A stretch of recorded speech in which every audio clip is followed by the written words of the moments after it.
Hello, everyone.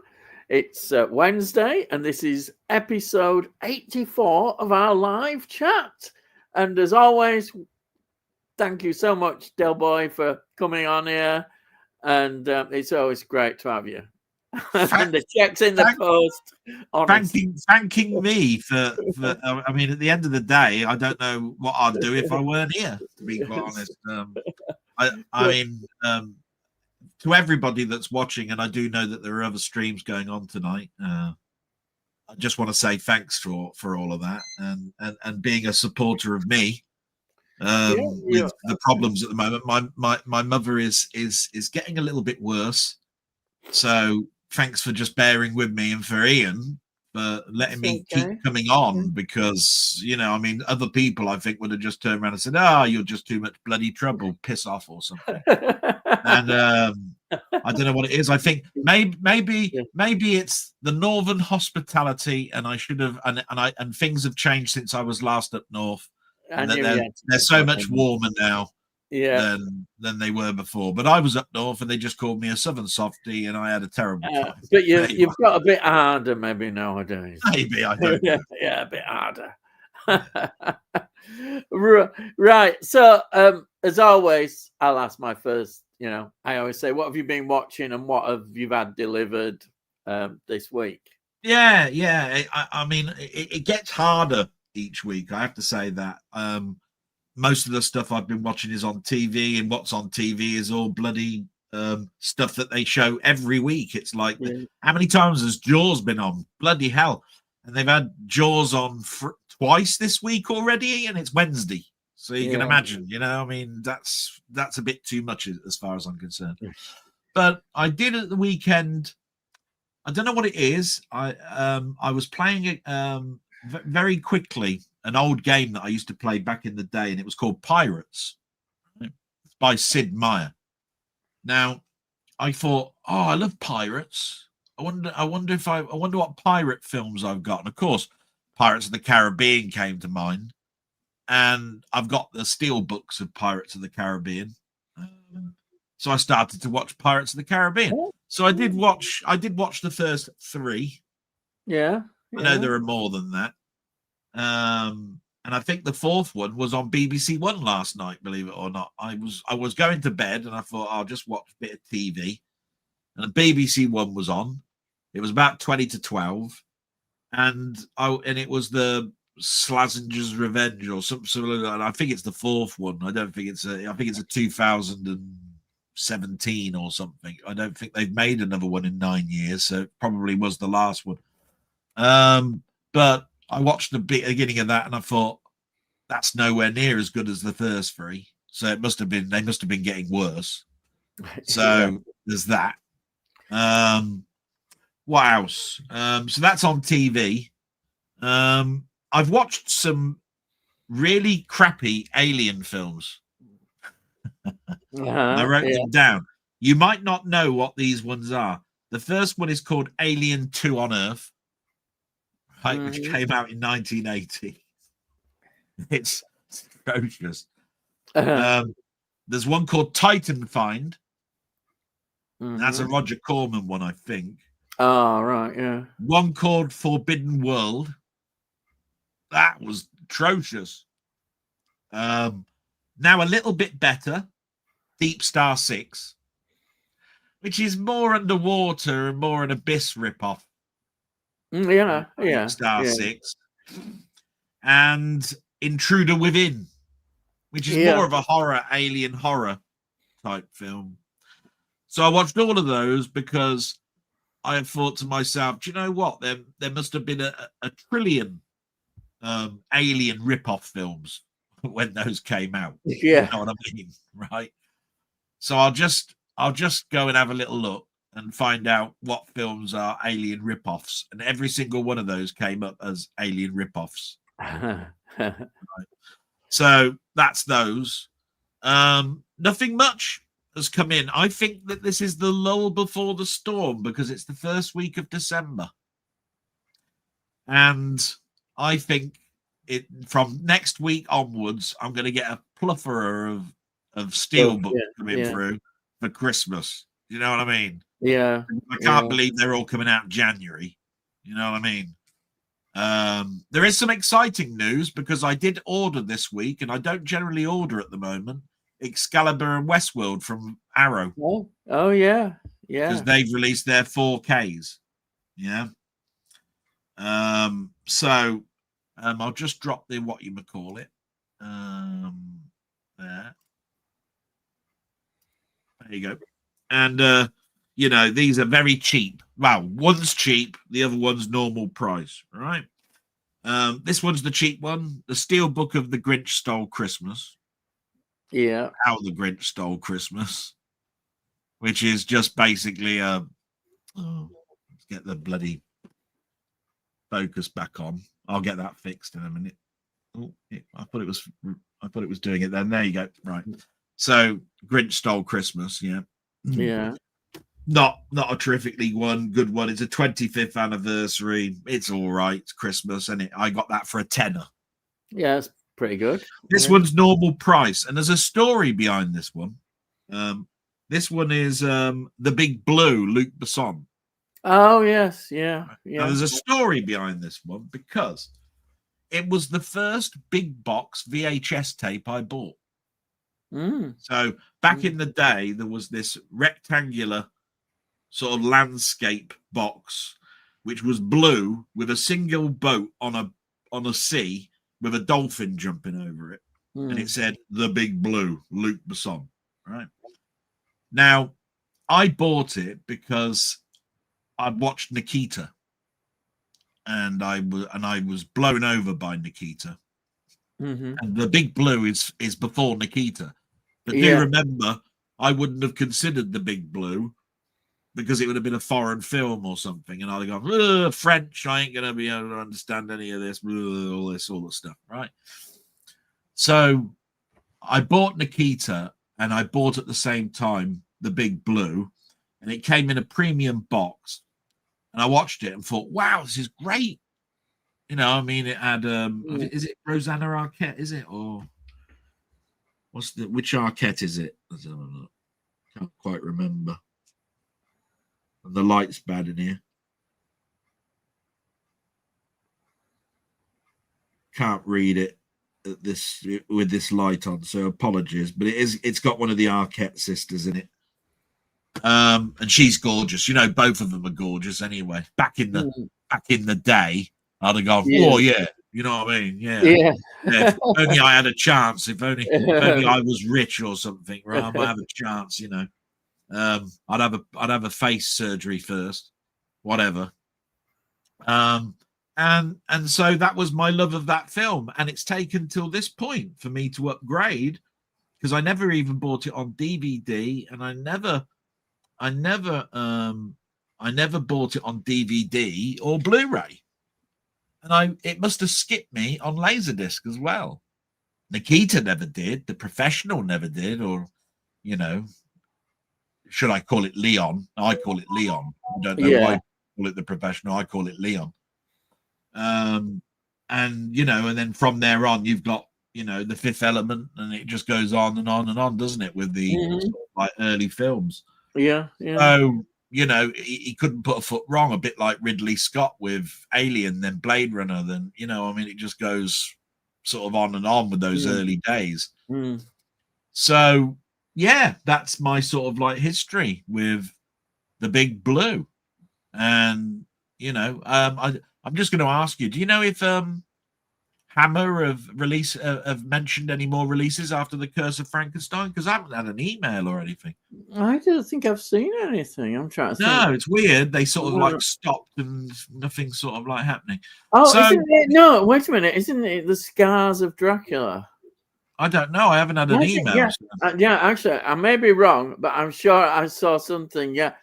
Scars of Dracula, which is the next film, the next not the best. You see that doesn't really make sense to me because they're not doing any order. The next two films should be in the smaller range, and then you get the last big one. Yeah. And Scars of Dracula, I thought would have been a big one. It's the one with Dennis Waterman in, and Yes, but it's not the Dracula. best. It's Dracula, you see. So I just think to myself that should be in the big box. Yeah. They should be releasing the first Dracula. If they've released Curse of Frankenstein, they should be releasing the first one, the very first one. But yeah, well, for me, because Frankenstein was the last one in a big box, the next one should be two smaller noir films or something like that, and then you've got a big. Yeah, well, I definitely saw Scars of Dracula.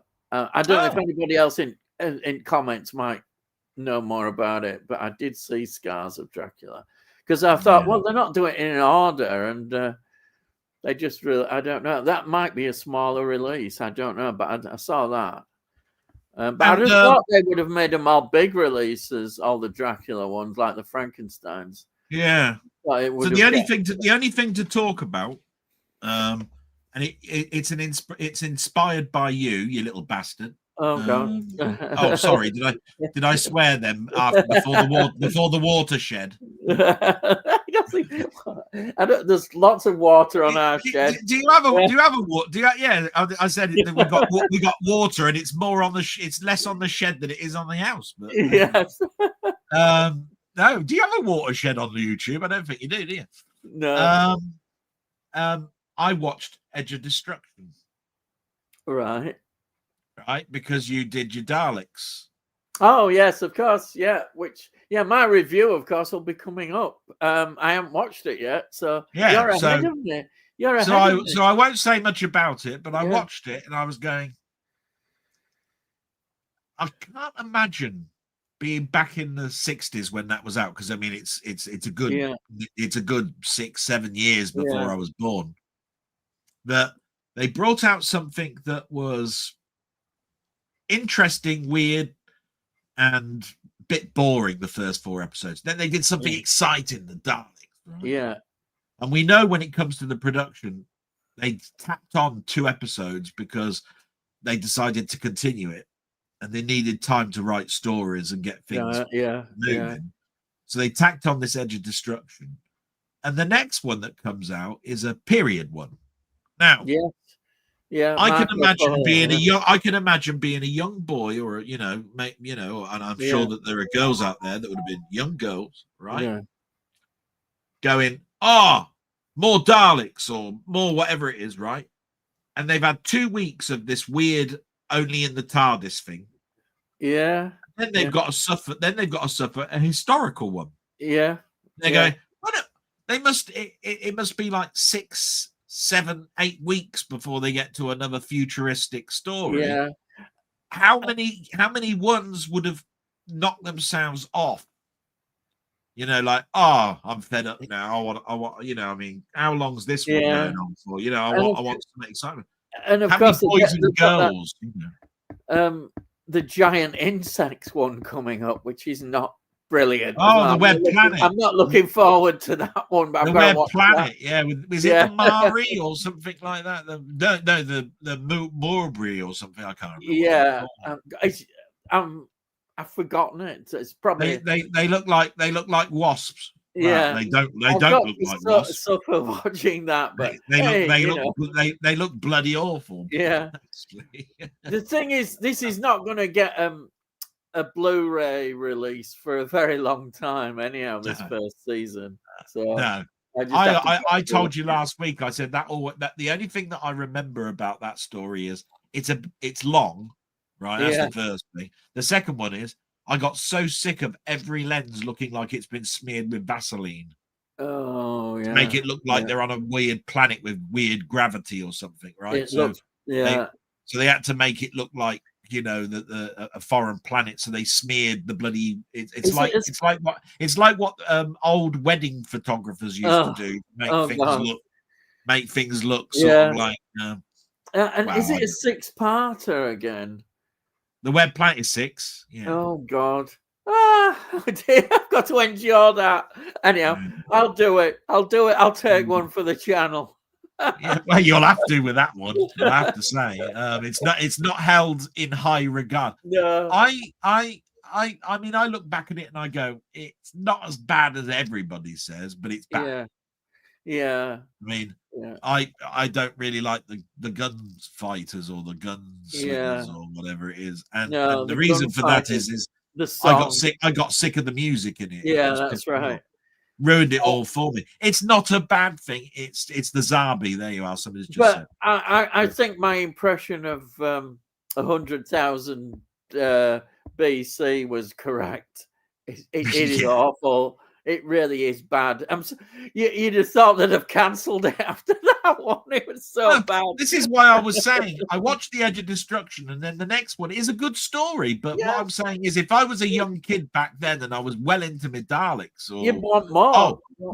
I'd be going, why is this now set in a history lesson? I get that at school. What am I watching this for? And you'd have had to, and instead of like, we know that it's on every night of the week or something. You have to wait weeks and weeks and weeks. So you'd have gone we forget about 8 weeks that then. before you have got to another story. You know.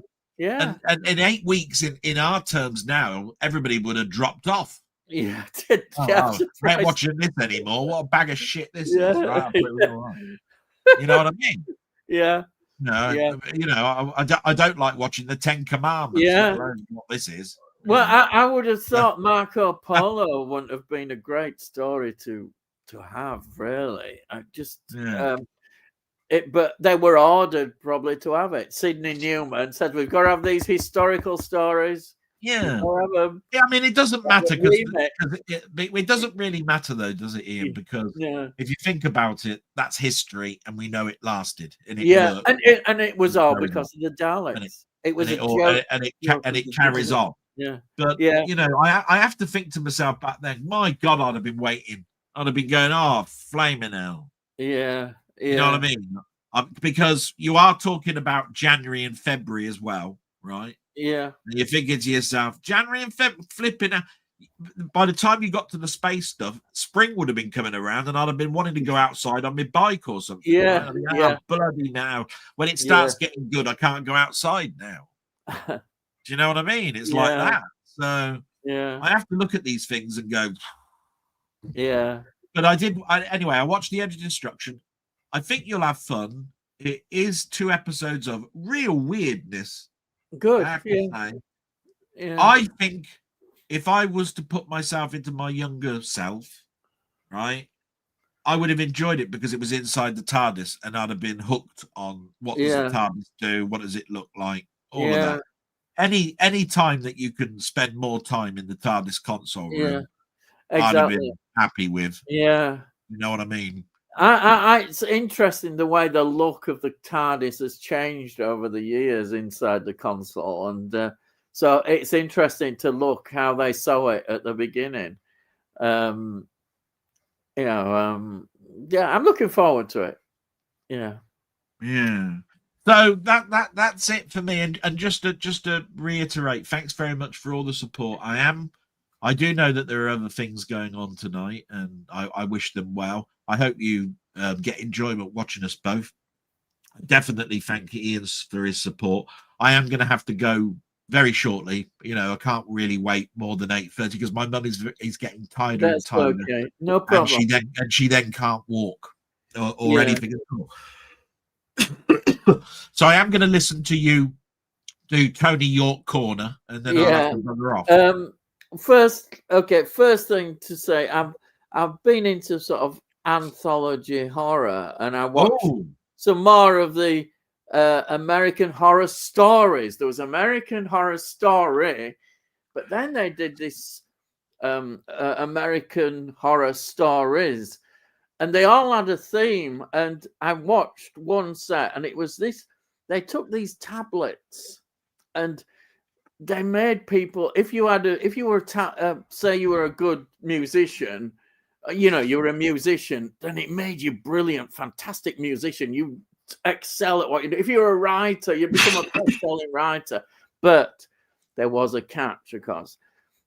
When you took these tablets, you got this thirst for blood.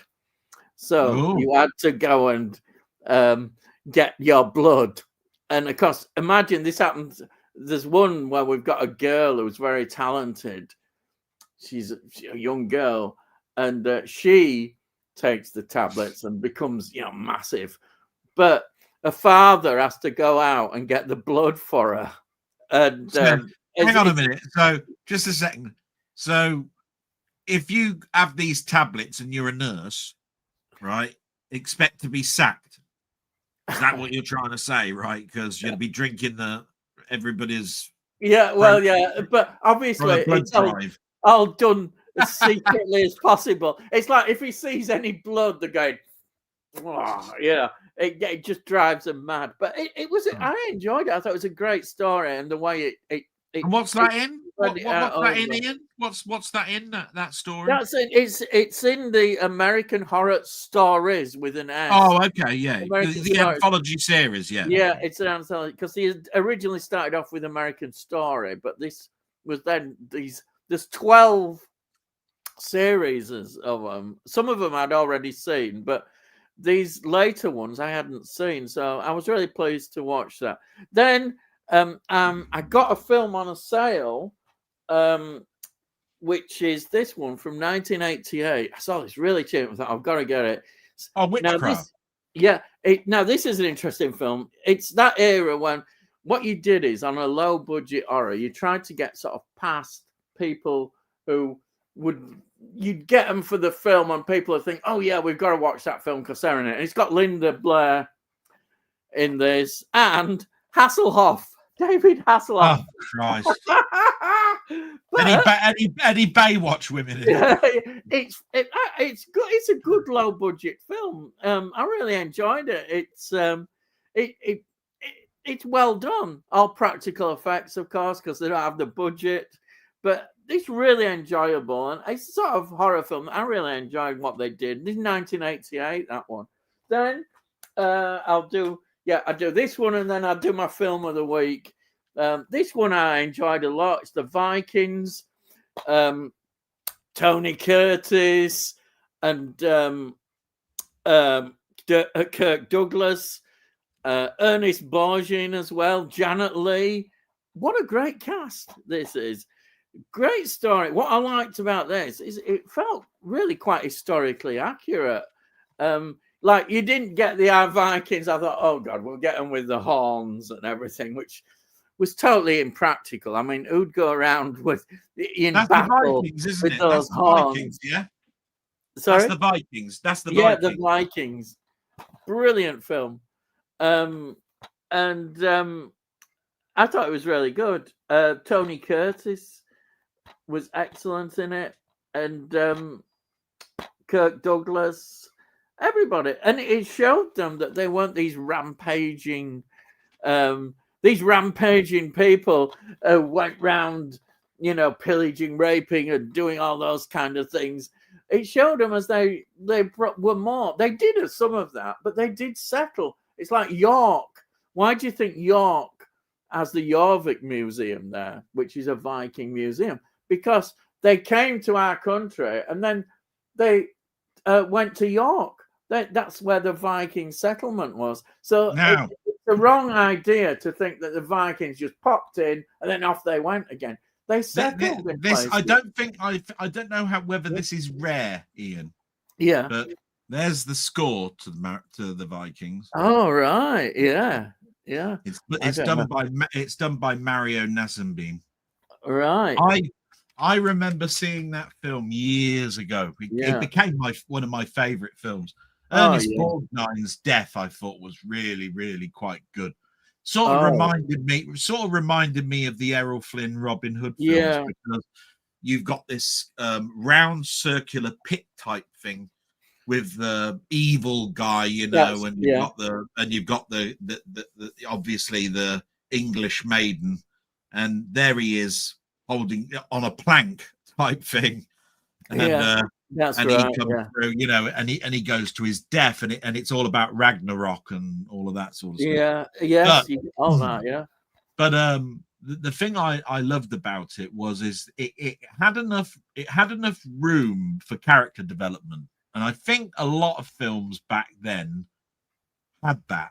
Yeah. Do you know what I mean? I don't know whether you agree with me, but I agree. It did. It didn't rush. It wasn't slow paced. It wasn't slow paced.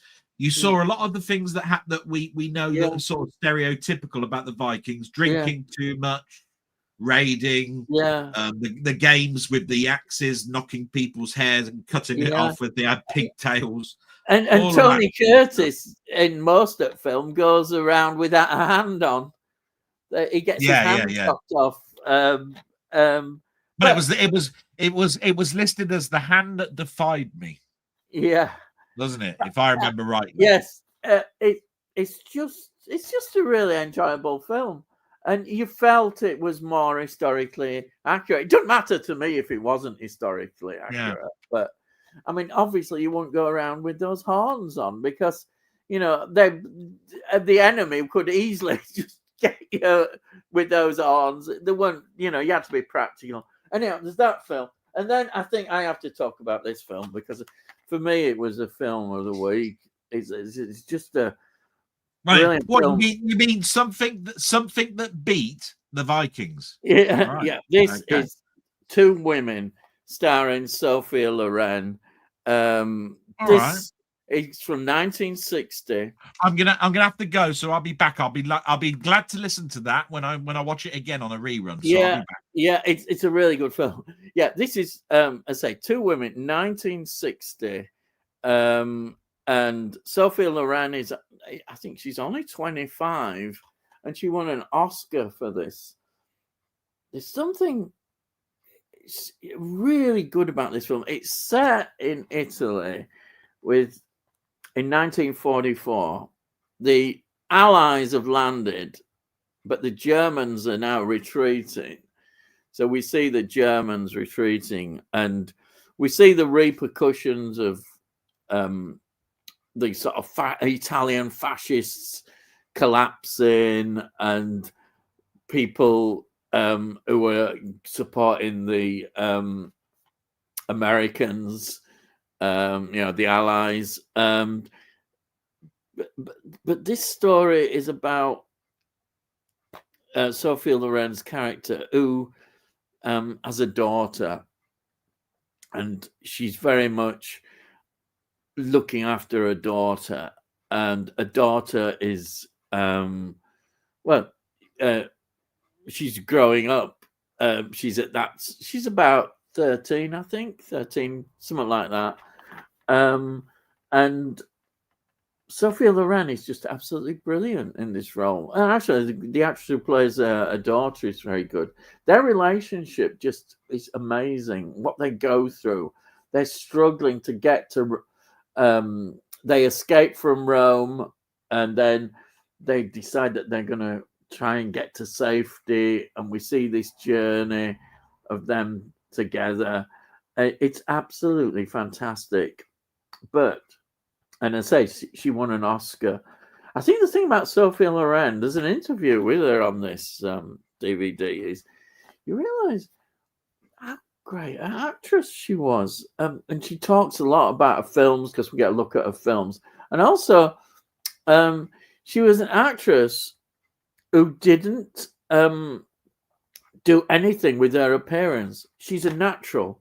She never was one who she is a natural beauty, and maybe that's there in her acting as well. It's not created. Her acting isn't it all comes from her natural, like her appearance, and she's a beautiful woman, and she still is in her as she's got older over the years. And also, you looked at some of the films as well that she's been in. She's absolutely fantastic actress, and she represents Italy. If you think of people say, "Oh, Italian actress or actor," Sophia Loren straight away. And this film is also in Italian. She did a lot of Italian language films, obviously, because Italy was the place that she was.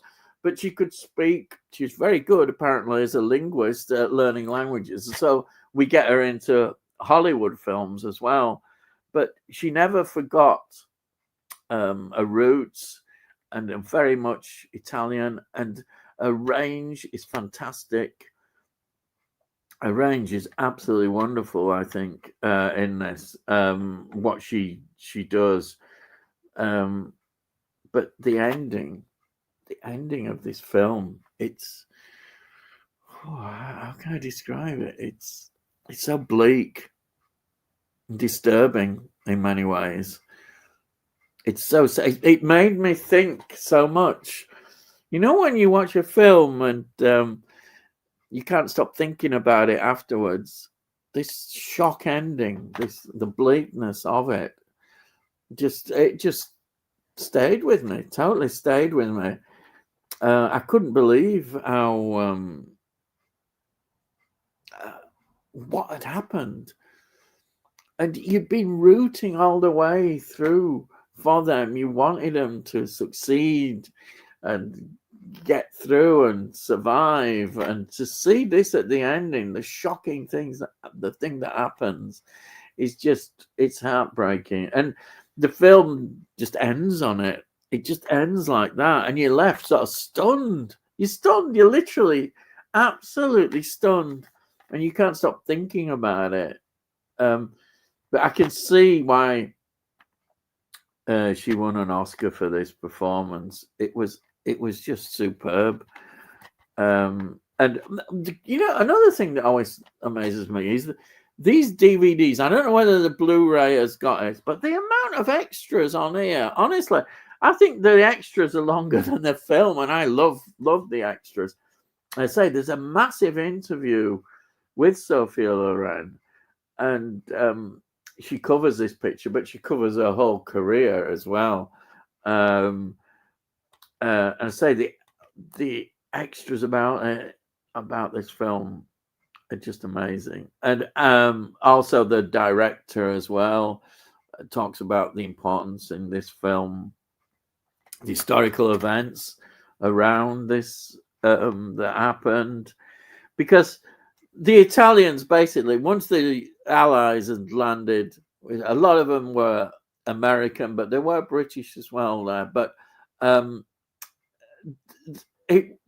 think they thought it was going to be easier than it was, because the Italians collapsed basically, but the Germans didn't. So though the Germans were retreating, they were very tough fighters, and they made it plain that they weren't going to give up easily.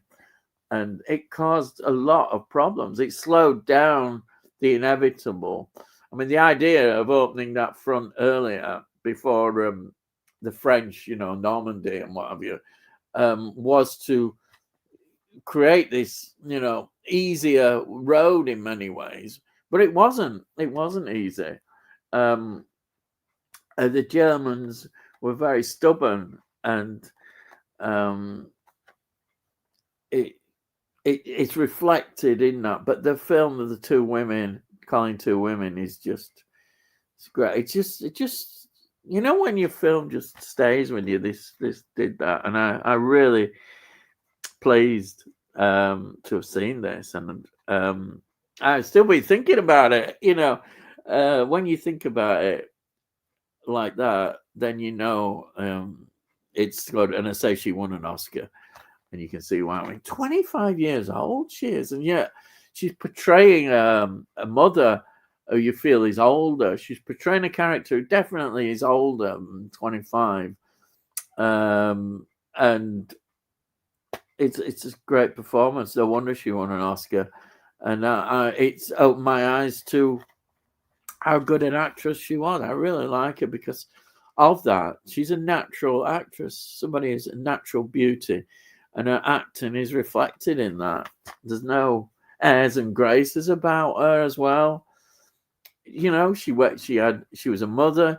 She had children, I say, and she married. She did kind of normal things as well in her career, but yeah, she had this what they consider a glamorous Hollywood style, but she wasn't really part of that in that sense. She was there. She'd do obviously promotions and that, but say she was very much grounded, and I like that. I like that a lot because it's just a good thing to reflect on. You know, that not everybody gets ruined by Hollywood, because that seems one of the things. You see Hollywood and you think, oh my God, Hollywood, you know, what is he doing? You know, overhyped nonsense half of the time. So, I mean, no, you can't totally say that because Hollywood has produced a lot of great things, and there was the actors studio system, but she was not part of that really, and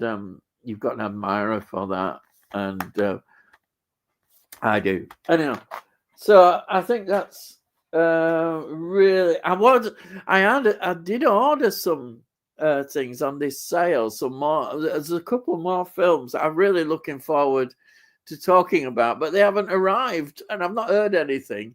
It was on the Rarewaves sale, so I don't know whether they've been inundated or what have you.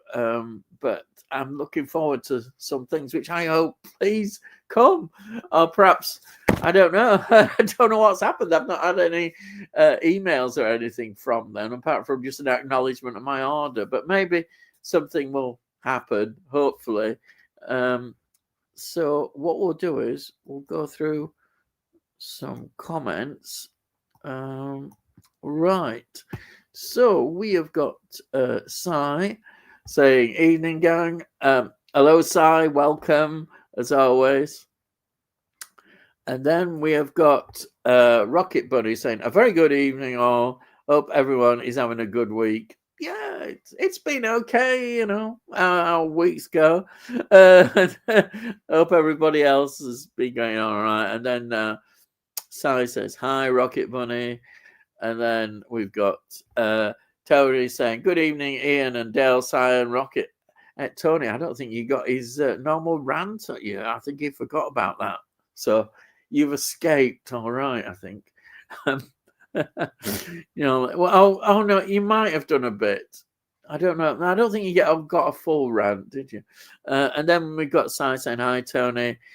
And then saying, hey, Si, hey, Tony. Hope you're having a good one.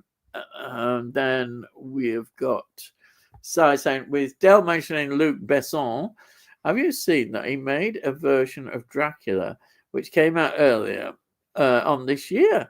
I haven't seen, but has anyone seen it? Do you know, I didn't know he'd done that. There's very little publicity on that. Or maybe I'm just totally out of it. No, I don't know. Well, I'll be always interested.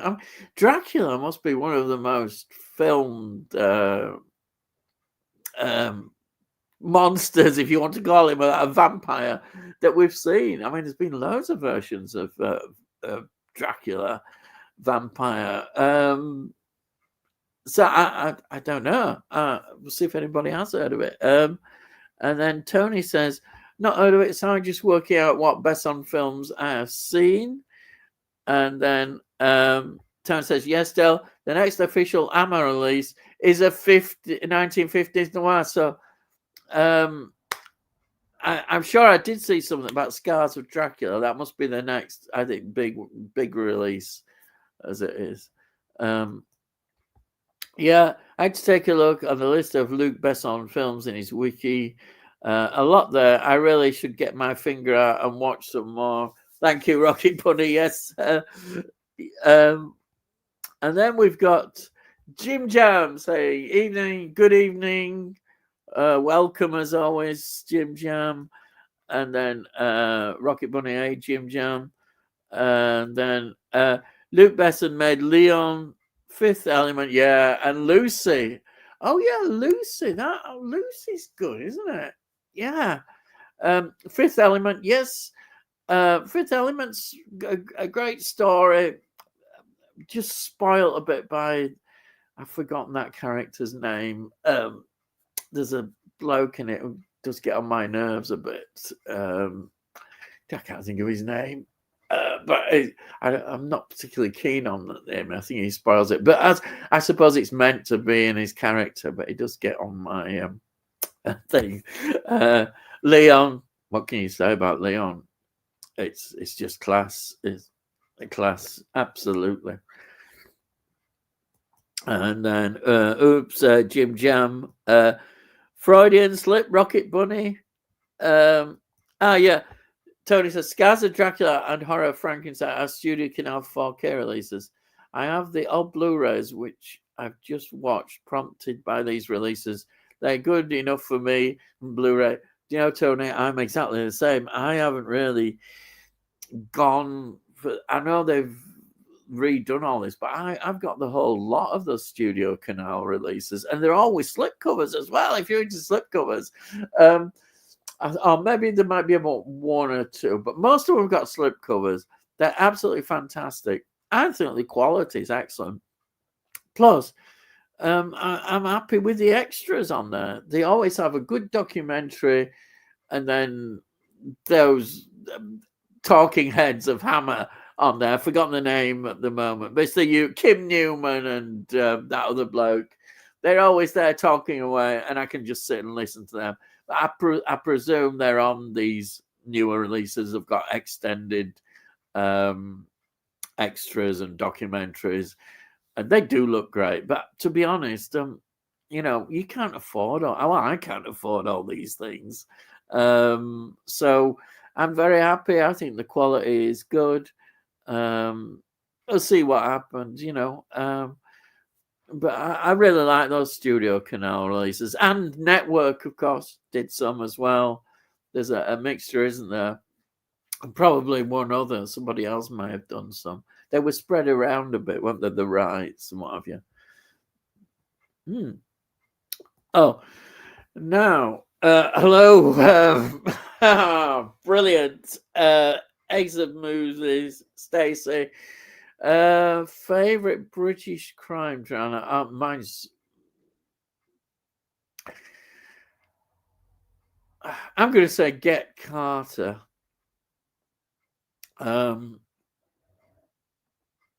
Yeah, Get Carter. I've always loved Get Carter. Something really good about this. I know The Long Good Friday is probably the one a lot of people will point out, and it is a good film. But Get Carter it's always intrigued me so much. The location, of course, is fantastic seeing it, and of course the ending again. It's another way you get another amazing ending in the film that kind of shocks you as well. I remember, shocked me the first time when I watched it, but I love the fact that, you know, it's just a great film. Michael Caine is absolutely fantastic. There's some great scenes in it, and you kind of looking for the revenge. Ian Hendry, of course. I've got about Ian Hendry, yeah. He's there, as usual, popping up in that period. Yeah. So I've got to pick Get Carter. Absolutely love it. But there are lots and lots of great crime dramas. But if I have to pick one, I will pick Get Carter, I think. Yeah. Yeah, that's what I'll pick. There is a lot. There's so many. Make Stakeout 3. Right, okay. And then Tony says, Whispering Smith hits London, and then The Stolen Phase are the next official Hammer releases, both noirs. Oh, new Studio Canal is Fear in the Night. Fear in the Night, yes, yeah. That one's an interesting one because I don't think everybody's as keen on that one, are they? It's not one of the most sort of well-known Hammer films.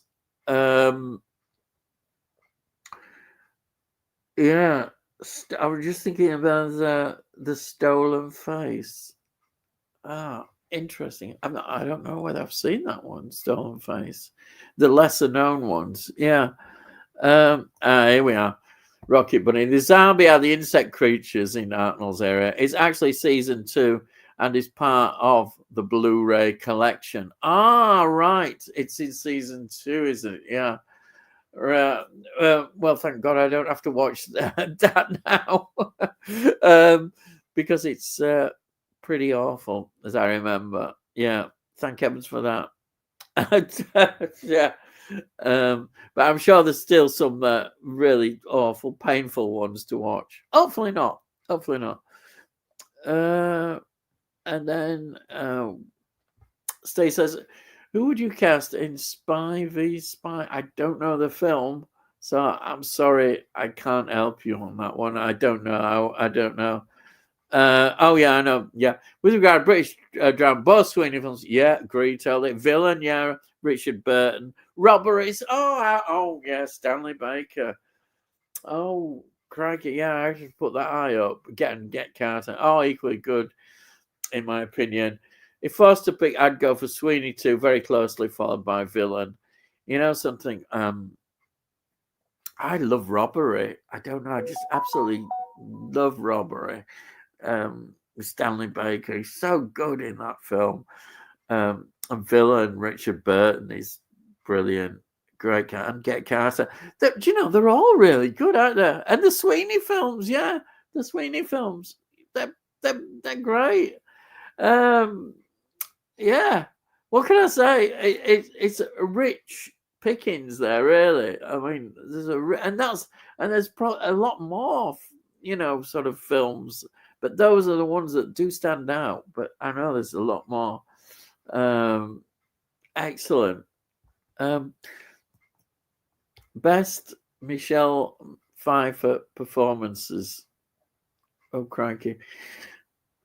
I think as Catwoman, I think probably most people might mention that. Let me try and think of some that are perhaps lesser known. So I'm going to cheat. Well, I don't think it's cheating. I think it's just me. Because I'm not as clever. I'm going to put Michelle Pfeiffer filmography, and we'll see what we come up with. Yeah.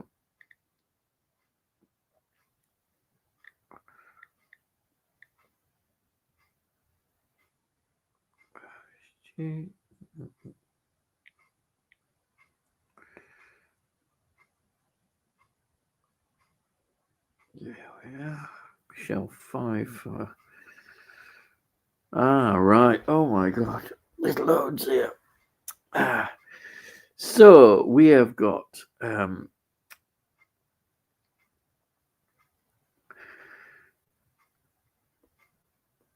Batman Returns, of course.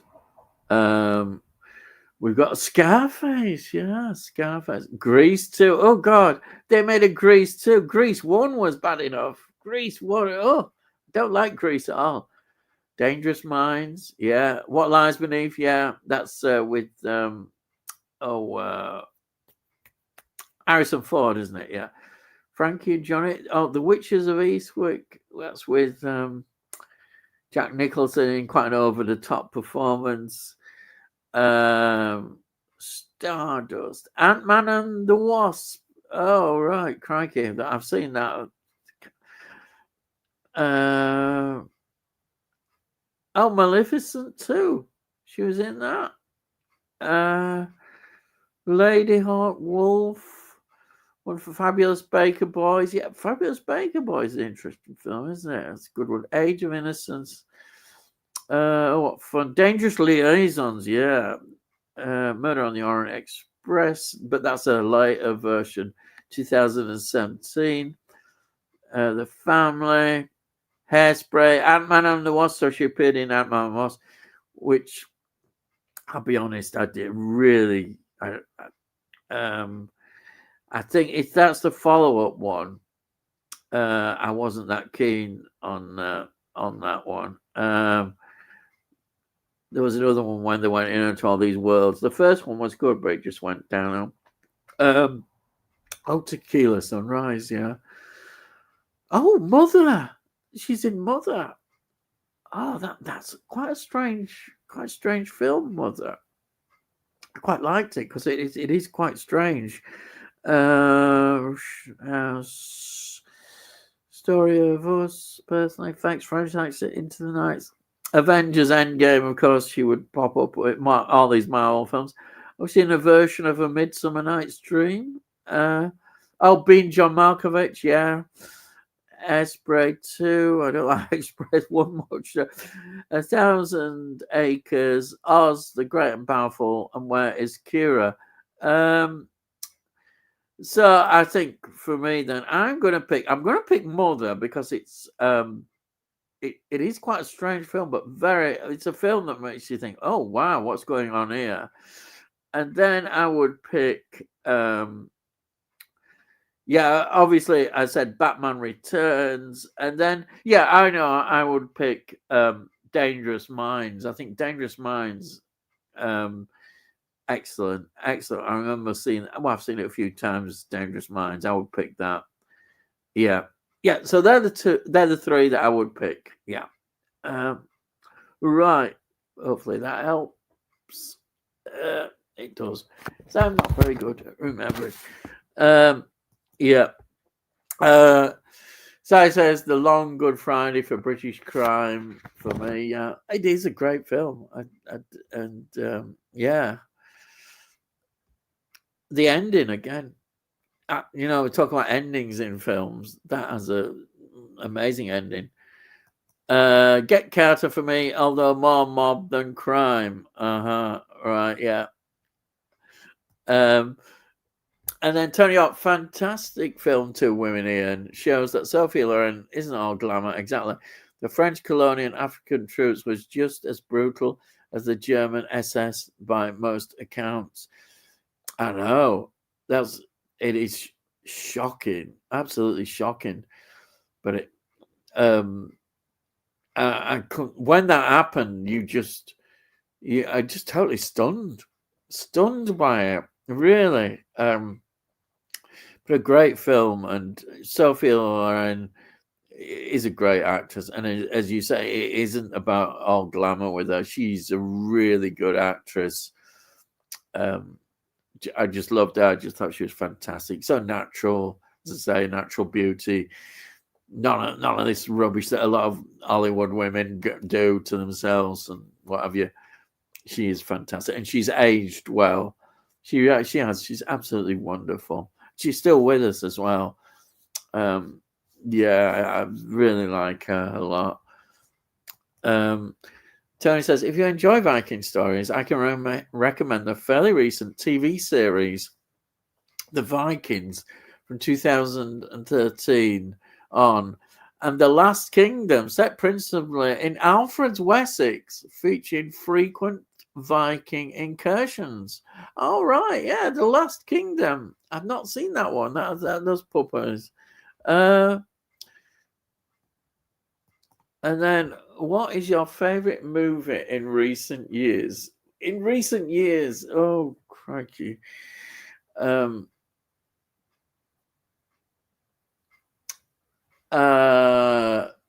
Companion. I say it because it's already this year. It's my favorite film for this year. Companion. I'm just absolutely amazed. But if we go back to 2024, Strange Darling. Absolutely thought Strange Darling was such a brilliant film. It was told in a non-linear way, and when it started, you thought, huh? Oh, right. This is, this must be the bad guy that you see right at the beginning with the shotgun and shooting. That's your immediate impression. And I love the way it tricked you into that. And we find out how we get to that situation with him shooting. What a fantastic film Strange Darling was. For me, that is just an outstanding film that I really enjoyed. And I have to say, Maxine, I love that old trilogy, the X trilogy. I know Max Pearl is the one that everybody points at, says is the best of that trilogy. But I always loved Maxine. I think I love Maxine because it just caught the 80s. And I love that old vibe. I mean, it's it was just absolutely wonderful. And then, of course, the year she did. Mia Goth did Infinity Pool. And Infinity Pool, I loved the whole premise of Infinity Pool. Absolutely brilliant. Oh, wow. What a film Infinity Pool was. Sci-fi horror at its best. It was just absolutely so clever, so wonderful. I just thought, wow, Infinity Pool. Mia Goth, and she proved herself so much in that the trilogy we've just seen. I just absolutely. So if I had to pick one out of that, blooming heck, they're just sort of films. Do you know what I'm going to pick? Because I just fell in love with the film. Is Maxine. I absolutely on it. I know that's probably controversial because people think it's the weakest in the trilogy, and it probably won't be. But there are others that say Companion. Oh no, wait a minute! I love Companion this year. That was so good, Companion. Ah, oh, I'm going to stick with Companion. I'm going to stick with Companion because it just really touched me how good it was. I had a sci-fi horror film, um, just outstanding. The performances, wow! I just absolutely loved it, and of course it's what's the name in it? No, Mia Goth's not in that one. Let's have a look. Anya Taylor-Joy. That's it. Anya Taylor-Joy is in Companion. It's just outstanding film. What an outstanding film. I still think about it. I've watched it quite a few times, and it just yeah. You could already see probably what my film of this year is going to be, but that's how it is. I mean, Sinners was a great film as well. So Sinners, I think Companion just does something special for me. So that's my choice. Fair, even in recent years, but Strange Darling, I thought was up there, and Maxine. So they're ones that I would put very near them. Yeah. Yeah, Tony, that's on my list. I have a Danish friend that keeps raving about it, so I really must watch it. All right, yeah, sounds good. Both enjoyable series as for me, Rocket. That's good. Tony, I think I got a mini rant, Ian. Yeah, you did kind of. He nearly went there, nearly went full rant, but fortunately, he restrained himself, which is unusual. And he hasn't mentioned that blowing composer yet, has he? Yeah, he will do. I bet you. What are the odds of him not mentioning that composer? He will do, I'm sure. Anyhow, I better be quiet. He might be suddenly here. To tell you that, I've just watched the first 2 episodes of Pluribus, the new show from Breaking Bad creator Vince Gilligan. Vince Gilligan, yeah. Now I know him more through. I've never watched Breaking Bad, but he was very much involved in the X-Files, which I've been going through a lot and reading about. But yeah, I know he's massive with Breaking Bad. But this new, I'm hooked after the first one. Is anyone else watching it? Yeah, I've still got to watch Breaking Bad. I've never watched Breaking Bad. And then Tony says, I have all the studio Canal Hammer Blu-rays and Slips missing from Demons of the Mind and Quatermass and the Piss. Sorry, that's someone getting drunk. And the Pit. I'm a slip for that. I'm the same. I'm not a fanatic about them. I never go mad if I don't get them. It's nice to have them, I don't go, you know, like people get fanatical about them. You know, oh boy. No, it's a film. And one thing you'd better see as a steelbook. Oh, yeah, I love Racco Welsh. Yeah, I think I've just got the Blu-ray on that one. Oh, yeah, a steelbook. Yeah, they're a rarity for me. I do have a few, not many, but I've got a few. Yeah, I don't do out special with them. I just stick them in my normal A to Z order. I don't separate them or anything. I don't even have them in covers. I know I'm going to get into trouble, but you know, it's steelbook. That's it. Yeah, yeah. Anyhow, I better not say anything more because we know people have got garages full of her. Yeah. And Fear in the Night is a strange one. Watched it recently. Definitely not one of their best, in my opinion. Oh, right. Okay.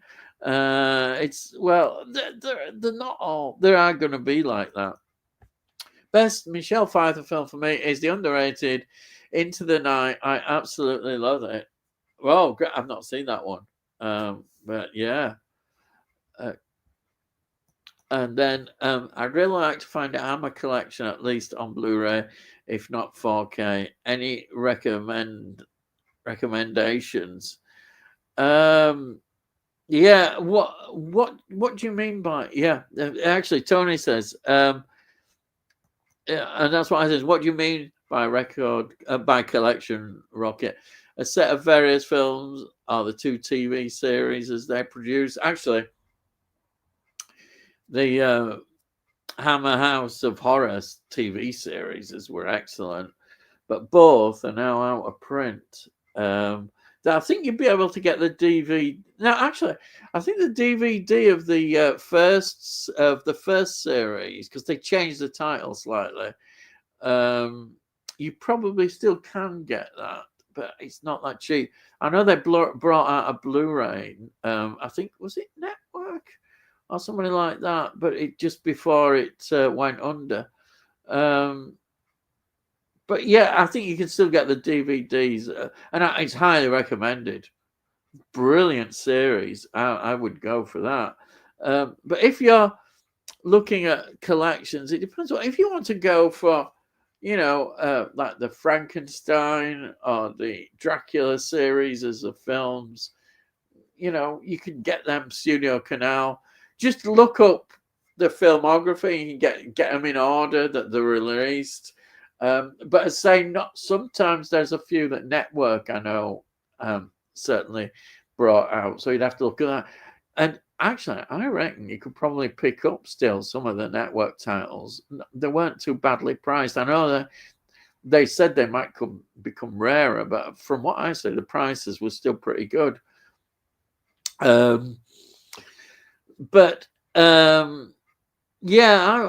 I'm sure you can pick them up at reasonable prices still. You don't have to get the expensive deluxe editions. I presume they have released normal editions of these, like The Curse of Frankenstein and what have you, which are redone. But it's probably cheaper to get the others, and they're just as good. They are, I think, for me. They probably, the people say, yeah, the quality might be a bit up with the 4K restoration and that. But honestly, I'm very happy. I love them. To me, they do the job. They look good. They're fantastic.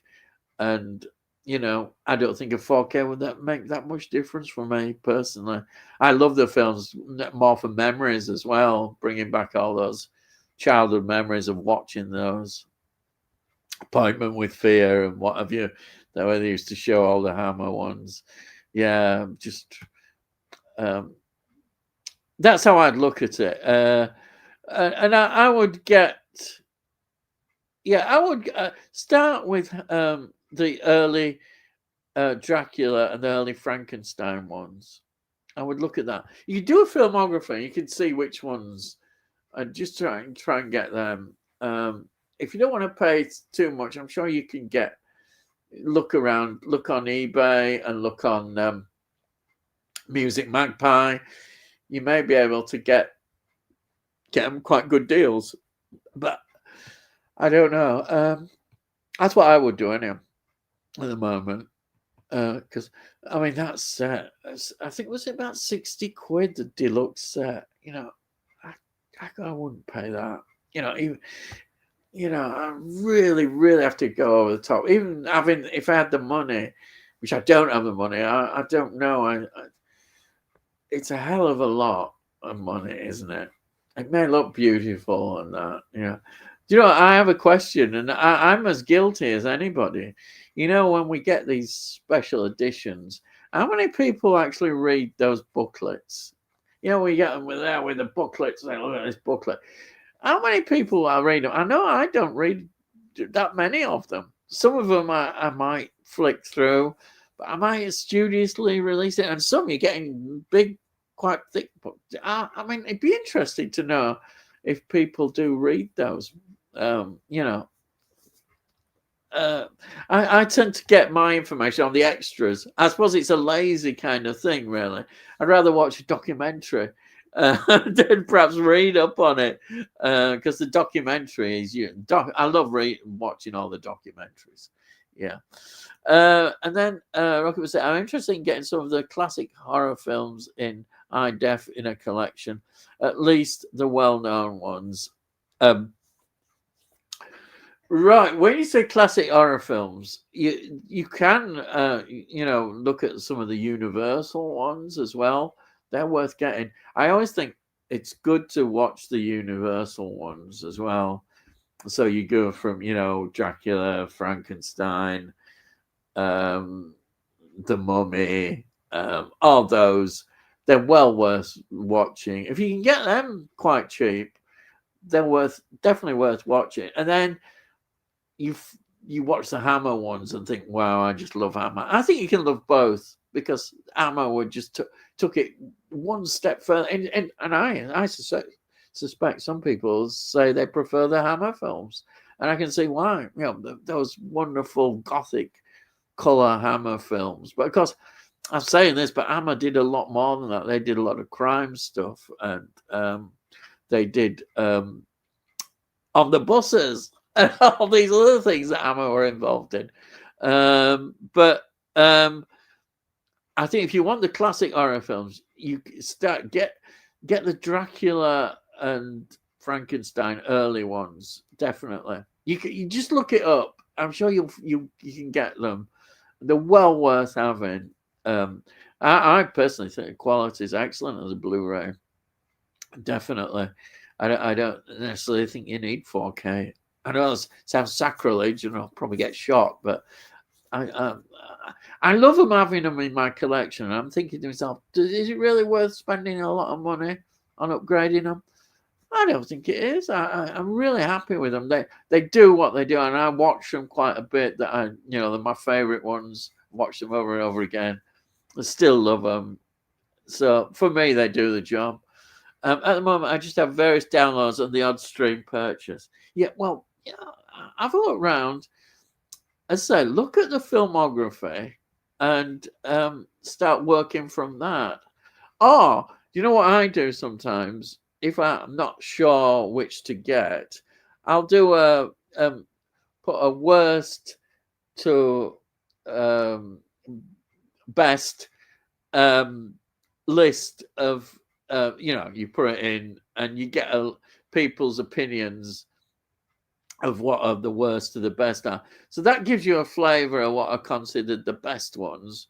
So have a look at the higher up ones, but as I say, I've done that, and then I've watched it and thought, well, actually, I prefer that one. It's all a matter of opinion. But if people tend to usually, no, not always. I mean, I can disagree. The ones that are not considered as good are normally at the bottom of the list, and most people might agree on them. Occasionally they don't. I don't always agree with them, but you develop your own favorites. But I think I always think it's best to start at the beginning and work through. Yeah, because you can see how they develop. It gives you a good chance. But if you want to have a sort of best of, then try and look up what the the choice is what people think is the best. But I personally, making my own mind up, just go through the how it develops, yeah, just see what suits you. But that's how I would start anyhow. Just have a look around. Yeah. It's difficult to get in any in collections rocket. So many different distributors. Yeah, Indicator did several sets. Of course, Indicator, I forgot about them. They're going about network with 4 films in each, but long out of print. Otherwise, they're all single releases so far. Yeah. Okay. I thought I'd heard someone here say there was a collection, but I guess I was mistaken. And then Si says, are you going to do a top movie show of 29 in the new year? Oh, well, there is something in the planning we're hoping for the new year, that we're going to do a look at a look backwards and a look forward as well. We've possibly got a special guest as well coming on, hopefully, on that. But we'll see what happens. That's all I'm saying at the moment. But yeah, that is going to be covered. Because it's interesting that this year, New Year's Eve is on a Wednesday.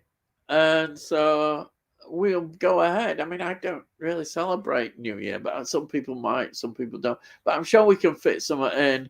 I want to carry on and do one, and we'll see what happens. I don't want to change the day. I don't want to say do it the day before. I think, I'd rather us do it on the actual day. Hopefully, everybody will be able to come and, if you are having your own celebrations, you could probably watch it on catch up or what have you. But hopefully, we may have a guest, and we don't.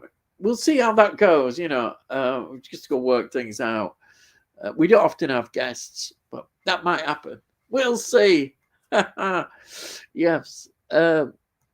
Continue. As I know, Studio Canal Network, Final Cut, and Indicator are the main ones. That's true, Tom. Yeah.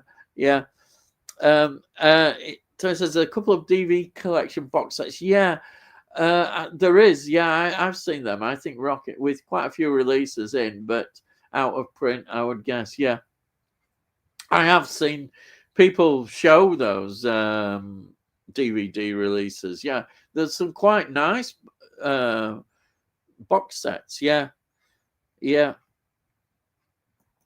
Oh, Si says, after a rewatch, Maxine is my favorite of the X trilogy. As you're saying, it captures the 80s in its neon perfection. Oh, that's great. Hey, Si, you're fantastic. I'm so pleased because I always, people think it's the weakest of the trilogy. They do. I've heard of people saying it's the weakest. No, it's not. It's just great. And I think her performance is just absolutely fantastic, Mia Goth. And and it all links with the very first X as well. It's just great, because the very first X is, they're there to make a porn film, and then of course in Maxine, she's a porn star. So you see the link, and absolutely amazing. I love it. That's why I don't understand why people down on it. It's so 80s. It's great. One Battle After Another is easily my film of the year. Not sure what is left to get released in 2025. It's going to take something special to beat it.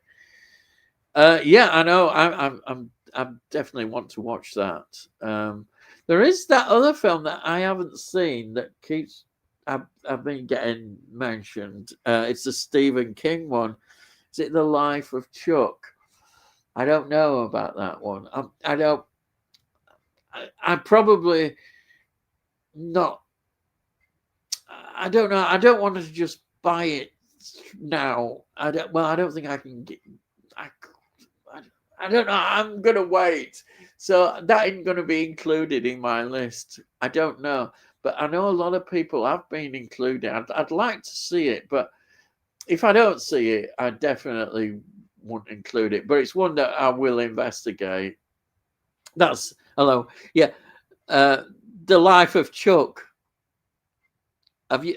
You've got that, have you? Did you get a copy of it? Yeah, I bought it on a Have you watched it yet? No, I keep meaning to do that. Yeah, because a lot of people are really, I've heard, praising it, and the two films that we're going to be watching after this, they're Roofman, and Begonia. Yeah, oh yeah, Begonia. I want to see those films, but I'm not going to be able to, I don't think, include Life of Chuck. But I'll probably get it next year. So we'll see when it comes down in price. I can only, what I'm going to do when I'm looking back, I'm only going to do the ones that are in my collection, I think. That's how I'm going to do it, that I've actually bought. Yeah, that's how I'll do it, because it's going to be coming up quite a bit as we get nearer. What are your favorites? Yeah. Oh yeah, sorry. Yeah, I said this. Quatermass and the Piss is a classic. It is, yeah. It's an absolute classic. Yeah, it's amazing, isn't it? And then, oh, here he is. Greetings from Madeira. Won't be on for long, but hope everyone is in good health. Blooming out, you're off away again. Madeira. Oh, blimey. Well, there you are, off on holiday again, leaving us. Yes. Well, I hope you're enjoying your holiday there. Oh dear. But look, here's Delboy might have a rant. Look, have you seen this from Jamie? Greetings from Madeira. Oh, that back. What? Is he visiting a cake cat factory or something? It's off again. You know, how many holidays does he have a year? God blimey. Bloody bastard. Always look, anyway. Life of Chuck. There it is, yeah, which you haven't seen yet, but hopefully you'll see that and you can give an opinion on it. Put that on the back there. Look, limited edition. Oh God, here he is. Yeah, best Stephen King film ever made. Yeah, they are meant to be watched. They're meant to be watched, lad.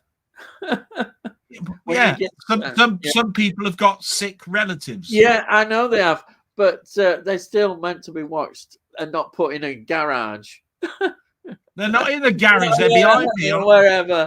Yeah, they're on a Jengo. Yeah. They're on a Jengo system in the back here. You should have the list there, and when you can get time, watch them. But I know. Seriously, I do know it is difficult for you. He's visited a cake factory. Yeah, which reminds me of when I visited Mr. Kipling's cake factory, and I asked him how did he make those exceedingly good cakes, and he said, "I don't know. I've got a really great factory that makes them all."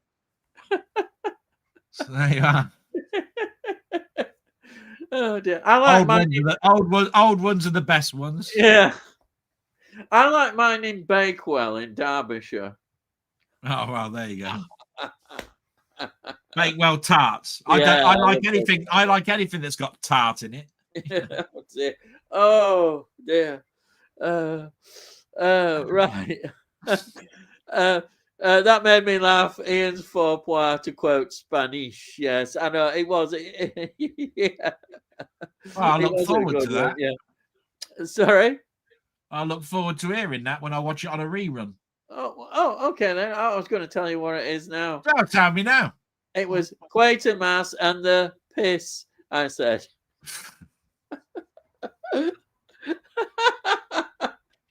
Yeah, don't call us. Don't call us. We'll call you. Yeah. So I bet you did know what they did to the aliens. They pissed on the aliens. Yeah, they did. That resurrected and then came up. I'll tell you what. I still like the black and white TV series over the film, but the film's good. The film's all right. Yeah. And then here we are. And then Simon says, "Hello, Madeira, from the coldest place in the UK, Newcastle upon Tyne." Never.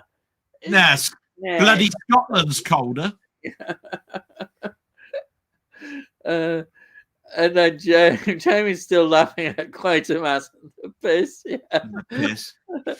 And then Madeira, Actually, Bayek. Yeah, bloody heck. What is north of Newcastle upon Tyne? That's before Scotland. Carlisle. There you are. That must be colder, mustn't it? Yeah. Because I used to like my lager cold, and I used to go, and I believe Carlisle Black Label. I used to have Carlisle Black Label. Carlisle Black Label. Yeah. Yeah, I used to have that, and I remember I used to like that cold. Yeah. Yeah. Yeah. And then Rocket Bunny says, "Hi, Muckman. Hope you're not eating too much cake there." Yeah. See, they're all coming out. They Madeira cake. Yeah. And then love Madeira. 4th time here. Blooming heck. What, this year? Yeah. That's what I thought. I don't know how the other half live. Yeah. Is that in Portugal? I don't know. No idea. As far as it'll inform us. Wine like a werewolf, not cake. Oh dear. Not eaten any Madeira cake yet, but drank lots of poncha. Poncha. I don't know what poncha is, but I suppose some type of wine, isn't it? Yeah, probably. I don't know. Yeah. And then here it is. It's an island owned by Portugal. All right. Oh, there you go. Yeah. I mean, I've been out with a few girls that I've called Madeira because they ain't cheap. I'm Madeira. They ain't cheap, my dearer. Yeah. You know what I mean? Yeah. Yes, my dearer. Yeah, because you ain't cheap. Oh dear. Cheap. Chicken. Yeah. I get you. Says. Terrible joke. And Tony said, "I got a German DVD set of Hammer, Mystery and Suspense UK one. Is long out of print. Not as good as House of Horror, in my opinion." I agree, but I've got it on DVD. I think there's some good ones. I think one of my favourite ones is the one with David Carradine in. Yeah. Really good. I love that one. I love that David Carradine one. And Susan George one is pretty good as well. There's a couple of ropey ones. Yeah. I think there's the Suzanne Dandau one where she's just about naked in every scene. I wonder why I remember that. The Peter Cushing one is about where he befriends somebody who's just come out of prison and puts him in a house, doesn't he? The pet shop. Is it? He's the pet shop owner, isn't he? Yeah. Yeah. He has a people live in the house, and then he makes it so that they can't get out. Right, yeah. It's brilliant, that one. Yeah, there's some good stories. Yeah, isn't there one with Diana Dawes? Yes, that's the werewolf. Isn't that the one with the wolves or something? Yeah. She's great in that. Yeah, really good. And then Muckman says, "Had a laugh with some locals in a bar tonight." Oh, all right. Yeah, well, they were probably taking the piss out of your accent. Dear. And then Tony says, "Do they speak good English, Jamie? Or maybe you speak Portuguese?" Or maybe you just both don't understand each other, which is pretty obvious, really, because I don't understand you, and I don't understand the people in Portugal either. So yeah. And yeah, this is true. Ian has finally purchased Incendies. Can't wait to hear what he thinks when he's watched it. I'm waiting for it to arrive. I don't know how long it's going to take. Things haven't been coming so quick, but hopefully it'll come, and I'll give my opinion. It's Villeneuve's first film, and people keep going on about it. You recommended it, and it was cheaper, so I've decided to get it. Did I miss that memo? Yeah, Yeah, he said something to me. He says, "Oh, you must have missed it."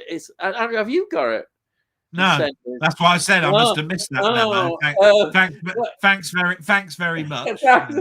It was cheap, so I got it. He told me of a BFI sale, and I was going to thank him for that, but I don't think I will now. Oh dear! Did you get out on BFI sale? I was going to, and then something happened, and I needed to buy something for my mum. Oh well, that's how it goes. Yeah, unfortunately. Yeah. That's why I missed the sale that he took. By the way, he did a fantastic video, by the way, of his purchases. Right, I always enjoy those. And he was talking about the indicator sale. Yes, yeah. And I usually do things on that sale, but it's gone now, hasn't it? It's like I said, a lot of things happen in my life, and I just can't get much anymore. Yeah. I didn't. I normally try and get something on indicator, but I couldn't. I just didn't have the money this time. I heard when I was coming into the room that I'm being replaced. Really? Oh, you're being replaced. You got a guest coming in. We've got a guest coming. But notice the word was guest. So that's it. It's not. You are not being replaced. It's the start. Come on. Yeah. Anyhow, as I've just reminded myself, now if you're new on here watching this, God, why not subscribe to Delboy? Yes, he's got a great channel. I say it every week. He's got a wonderful blog he does on Sunday. It's released. I always look forward to it. And honestly, it is one of my favorite blogs of the week. I just love it. He just sits there, talks to the camera. It's a great style. You know what? I'll tell you what's funny, right? I don't know if you know this, but my very first YouTube video was 15 minutes. Right? The first blog I did was 25 minutes. Right, yeah. By the end of that year, it had risen to an hour. For 3 years on and just approaching my 4th year, it's now at 3 hours. Yeah. Right. And I don't know how it's happened because... But it is. It's a great style you've got. And I say, I've put his channel's link. It's in the description. So if you haven't, why not do yourself a favor? Click that, go over and have a look. Subscribe to it, absolutely, and give it a like if you watch it. Likes always help. And honestly, I think I'm really impressed with it. It's a journey with it. Some weeks, it's like life is more upbeat, and other times he's not as upbeat. Things go on with his life, and it's a wonderful thing. And of course, we learn a lot about his mother. We get to know his mother, who is a real character. And that is fantastic as well. And it's a great journey. That's what it is. And I like watching it. I really do. It's something I always look forward to. And I think a lot of other people do. And he deserves definitely to get a lot of people viewing it, because you don't get people always giving honest blogs, I don't think. And it's a very honest blog. And I think that's good. That's really good. And I'm so pleased anyhow you got the car business for the moment sorted out. That was an absolute fantastic. That was great news. I was so pleased for you. Anyhow, let's get on, else we'll be here till we had a chat about that last week. I said to you, well, I don't mind you mentioning that that I've got my license back, but what you could do is say, I'm so glad about your good news. 2 days later, it says, I'm so glad you can drive. Oh, right. Thanks for telling the world before the next blog. Is there a point of me talking? Because it's like it goes in one ear and out the bleeding other. There's always a point talking. In one ear, out the bleeding other. Right. And then Rocket Bunny, I confess I didn't know what poncho was, so I looked it up. Very nice. Could drink a lot of that. So he's looked up what drink it is. I'll tell you something else. Sorry, I forgot. Yeah. The other film I watched, I've just remembered while I was doing my mum. I watched Small Soldiers. Oh, the Kurt Russell. Is that Kurt Russell? No, it's the one where the military put these little chips inside the toys and they come to life. And they're Oh, sort of right. like Yeah, they're a sorry. Yes. Yeah. bit like Gremlins. Ah, right. Yeah. And I Yeah. tell you what, the other familiarity, right, between Gremlins and Small Soldiers, right, is the scores were both done by Jerry Goldsmith. And believe it Oh, or not, right, bloody hell. Small Soldiers and Gremlins, and believe it or not, the scores were done by this yeah. weird composer. I don't know if anybody knows about him, right? No, I don't. I think But, we never heard of him. Never heard oh of him. yeah, oh, all right. Well, Never we'll have to heard of talk him. about him another week. Yeah. Right. And so anyhow, it's put Yound. I don't know. And then young uns speak good English, old uns don't. Yeah. Oh, I get you. Young Young uns, lad. I usually read the booklets, Ian. Maybe not straight away, but eventually. Well, that's good. I'm glad you did. It's just something that a lot of people do go on about the booklets, and I'm one of them sometimes, and I've not read them all, but I just wondered how many people do actually read. I'll tell you what, I was so pleased. This has got a booklet in it. I don't know if you read the booklet, but Muckman said that he'd bought The Irishman. Oh yes, of course, yeah.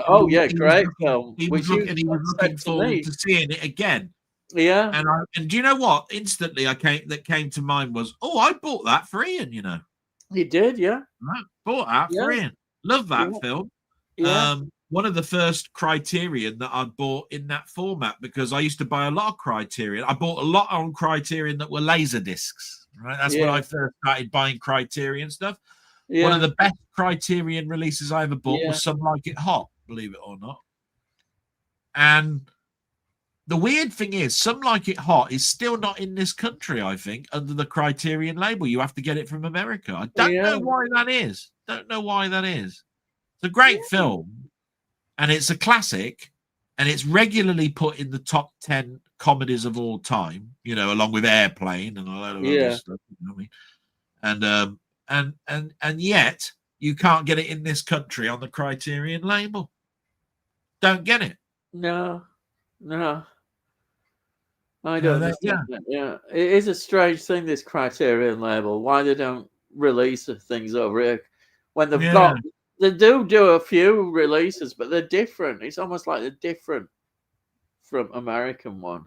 Oh, I missed out as well, but I'm not really pissed off about this.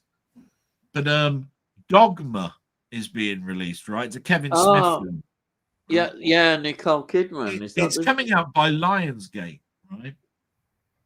And I was catching up with all the YouTube stuff that I've missed, and I went to the website. It's sold out.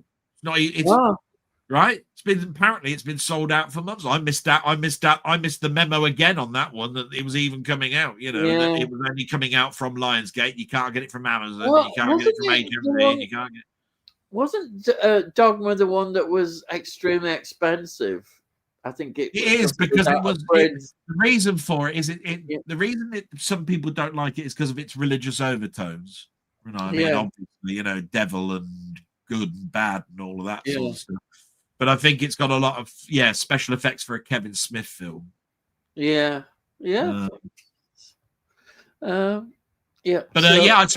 I've missed out on Dogma Steelbook. And I'm not paying the scalpers prices. I looked at one; it was £112. I went, "You what?" No, I wouldn't do that. No. I think sometimes if you wait, these out of print ones, they do go back in print, don't they? Because somebody else will pick them up. I went to the Lionsgate site and it said this. This is the thing, right? I went to the Lionsgate site and it said sold out, awaiting new stock, right? But they have not got a box for you to say, tell me when it's in stock. I hate it when it's like that, because then you got to go back every bloody day and see if anything changes. Yeah. But it's not that tight a film for me to be worried about it. I just went, do you know what? I ain't going to go for this FOMO crap, fear of missing out. No, I don't. Dogma. There's It's no not. point. It's not that high If on my it's list. gone, it's gone. It doesn't matter. There's more things. There's loads. I mean, the world is so full of loads of films. If you might discover a new one. Yeah, definitely. Anyhow, so Tony says here about the booklets. I usually read the booklets here. Maybe not straight away, but eventually. Oh, that's good. That why that is, don't you? Because he has to keep charging his phone up to get Google Translate out. Oh dear. And then Muckman Movie says, I hardly read the booklets in these special editions. I know in some of them you get massive booklets, really big ones. I don't have time. Yeah, I think a lot of people would say that. There's a lot of reading material in those big boxed Hammer horror. There is. I mean, some of them are hardback books. You get really big, thick books, don't you? James says, I watched The Ministry of Ungentlemanly Warfare. I sent you that one. You remember? Really enjoyed it. I think there's a sequel on the cards. Do you remember I sent you that one? Yes. Yeah, you did. Yeah, I remember. I really liked that film. Yeah, it was great. I said to you when I sent it, I said, I don't think anybody knows about this film. Yeah. And so that's interesting. The sequel. It was a good film. I enjoyed it. Yeah. And then Rocket Bunny, thanks for all the feedback on the Hammer collections. I think I'll do as Ian suggests and use a complete list to target the films I want first and look for bargains. It's the best way to do it. Just think about what you're gonna want and go for it like that. Yeah. But shall I tell you how it happened for me? Right. So what was happening was I'd forgotten all about the wonderful world of Hammer horror things, right? And what happened was it was just very fortuitous that I did a search for how many different collections there are, right? And there was one that had 18 films in it. 18. Yeah. Films, right? I mean, it had Rasputin and a lot of those. Yeah. And it was the old box, and it was on eBay, and it was the DVD. It was the DVD set, and it was there for $5. Oh, grab it! Now, Yeah, it's absolutely fantastic idea to actually target everything. To actually go down there and tick the ones you want, right? Yeah. But if you do see a bargain that says 18 Hammer Horror Collection, the old DVD set, and it's in a price bracket that you go, do you know what? 18 films, $5. Let's see, that's what 20, 30 pence of this. It's a no-brainer, really. You could then go down the whole of that list and tick some of those ones off. You know what I mean? But when you see those like that, I wouldn't look closely look at the ones that have only got 5 in, and stuff like that. I'd still keep that as I'll target the ones. Yeah. But if you see one that says 18 or 22 in the collection or whatever it is, and it's under a tenner or something, it's a no-brainer. Just do it. Yeah. That's what I would do. That's what I would do anyway. And then if you really, really do like them, then you can upgrade to Blu-rays or whatever. And that's the best thing to do. It's sensible, definitely. Now I mentioned this film. I say I don't know much about it, but everybody's been raving about it. Life of Chuck is really good, Ian. It's a good film. Mark Hamill deserves an Oscar nomination for supporting actor. Yeah. I know everybody's been talking about it. But if I don't see it this year, then I won't be able to make my opinion about it. So there we are. We're still on about it. He's visiting Mrs. Kipling. It's Jamie. Because I've heard she's a tart. Yeah. Oh dear. And here it is. Carlisle is to the west of Newcastle. Oh bloody hell! Yeah. You don't even. You're a history. So I take it you weren't a geography major. Then it was history. Yeah, well, I Yeah. know it is over there, but I think it's higher up. I'm sure it's higher up than Newcastle, so it will, by that thing, be colder. It will. Carlisle, I'm sure is. Yeah. Well, if you're going west, you're going inland. Yeah. Why is it going to be colder?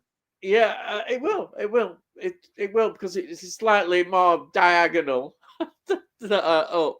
Right, Higher up. is it because they're on a higher plane than Yeah. Newcastle? Because I Yeah. tell you But what, Whitley Bay's bloody cold. I tell you no, that. this is what the county is saying, and it's true. Northumberland, then Scotland. Yeah, Northumberland. Uh, Tom lives there, doesn't he? and then the sea. Eh? Yeah. Tom lives there, doesn't he? Uh, Tom Thumberland. oh, oh dear. Oh dear. That's a small What? joke, isn't it? All right, dear. Sai says, have you seen that there's a sequel to Ready or Not? Why can't Hollywood leave a good standalone film? I know that it's all about the money, but please make something unoriginal. We always say this every week it comes up. Oh, Why have don't you they got do have you got the have originality? you got the film Beat Girl? Beat Girl? Yeah, No. 1960s Hammer film. No, I don't think I have got that one. I've got The one with Hammer ones. the one with Christopher Lee in. No, I haven't. No, I haven't got that one. No. I saw a documentary the other day, and I saw Beat Girl. I think it was because John Barry was in it. Oh, right, yeah. But it was Barry and his swing band then. Yeah. Oh, He yeah. was doing, Yeah. It'd be very much of its era. That it'd be quite. What's Ready or Not? I don't think I've seen that one. What's It's that? it's a horror film, quite a good one. It's Ready or Not is a pretty good film. I haven't got it. I've seen it, but I haven't got it. Yeah, it's definitely it's got. I think it's also got a bit of comedy, sort of comic elements in it. Yeah, I think you already bought Incendiaries, Delboy? Have I really? Yeah, no, he's laughing. No, I don't think he's. No, he's got no. That's a tired face, you know. Yeah. Off the back of my recommendation. I must have. Oh yes, that's right. I did. So that's right. And I want to. I said I was going to definitely watch that, and it's just what's happened is with everything that's been going with my mother, I'm behind with an awful lot of stuff. But I turned I did got to a turning point, and I managed to get a video out last week, and I told my friend, I said, because it was game related, my next one's going to be film related. So I'm going to make sure that before my next blog, I'm going to get a film out. Fantastic. Just so people know. Yeah. Even if I do it Saturday during my blog, you know. People understand, you know. But I must admit, at the end of the day, I've got so much that I want to say, but I've got no time now to do it. It's almost like all that time I wasted. Yeah. And didn't do and it's enough. Understandable that at night you're just knackered. You can't do these things, you know. As soon as just take it like this. When I finish here, it's a good half an hour before I can get to bed, and if it's too late, then of course that means it's nearly 1 a.m. or something. And you're absolutely knackered when you get up at early in the morning. Yeah, and it rolls on to the next day. You see. You know, but I love it because I want my friends to know what I've got in my collection, and I want to talk about films, and I've got so much I want to say, and this is why I love coming here on a Wednesday, because I've got so many like-minded people here. Some of them, you know, I think like me. I don't know if they like me or hate me. I don't know. Might go, yeah, stop that bastard, can get rid of it. I don't know, but I've met some really lovely people in here. I think every single one of them is absolutely marvelous. and I don't do enough, I think, movie wise. And I just go, I feel like I'm a bit of an outsider probably because I don't do as much. But I'm going to try and change it. That's why I did that background that said Delboy's Yeah. film shorts, because No, I had a big yeah. intention to do all of that, you know. I think in your blog you always make it clear about your love for films. So I know you have a lot of gaming people who support you in Yeah. terms of games, but I think to them as well, they know you as probably now as somebody who has a love of films. So it's a good situation to have. I mean, I watch your blog, and half the time I don't know what you're on about with these games. I'm going, oh yeah, but there No, you are. some people though don't. Some people, they just turn around and go, what do you eat in the morning or something? I mean, Yeah, it's a mixture of everything. yeah, It's just that I always do a tech section and I do a movie yeah. section. That's And I right. do, And that works. It works well. That's a good I'm idea. always talking about Yeah, you, and I'm talking yeah. about Well, you talk about your friends, and you talk about your I mum talk and about me. Mondo. I mean, I talk Yeah, about Mondo Chelovic just out yeah, of interest, yeah, and the reason for that is there are certain people that you go, they're sort of like go-to people if you want to know about yeah, horror. Right? yeah. There are other people, that are friends, and I'll say, "Oh, look, Muckman's done a And there's November certain names pickup that thing." even I get to know the names. Like I always say, like Down the Rabbit Hole. I hear that one every week. It's one that you watch, and it's one that you remember because it's a good And you know what? name. If you go to his channel, he was talking about June and how June, Oh, the 1984 version, is so much better than the new oh one. well, it can't be so bad at all then, can it? It must be good. And his sister has a Yeah. channel that talks about the books, and she Oh, right. Yeah. does a book review each week. Wow. So you want to go to Down the Rabbit Hole because he did a whole 30 minutes on why June 1984 is better than the Yeah. TV series and the Yeah. uh, Yeah. Yeah. and Yeah. the two Yeah. films that came out. Yeah. In his opinion, Yeah. he's a very big fan of Blade Runner for definite, and Star Wars. All right. Because Yeah. as a kid, he went to the pictures and saw that 7 times, like I did, and all of that Yeah. sort of stuff. Yeah. And he used to buy the little characters and Yeah. The all that figures. sort of stuff. And Yeah. he loves old stuff like Battlestar Galactica, the old 70s Yeah. Glenn A. Yeah. Larson production, and he loves Buck Rogers and all of that. Oh yeah. No wrong with all that. Yeah. It's all nostalgia. Right. So I said I forgot to ask the past few weeks. But Tony Hawk, have you seen Martyrs yet? Yeah, you need to watch it. Martyrs, brilliant.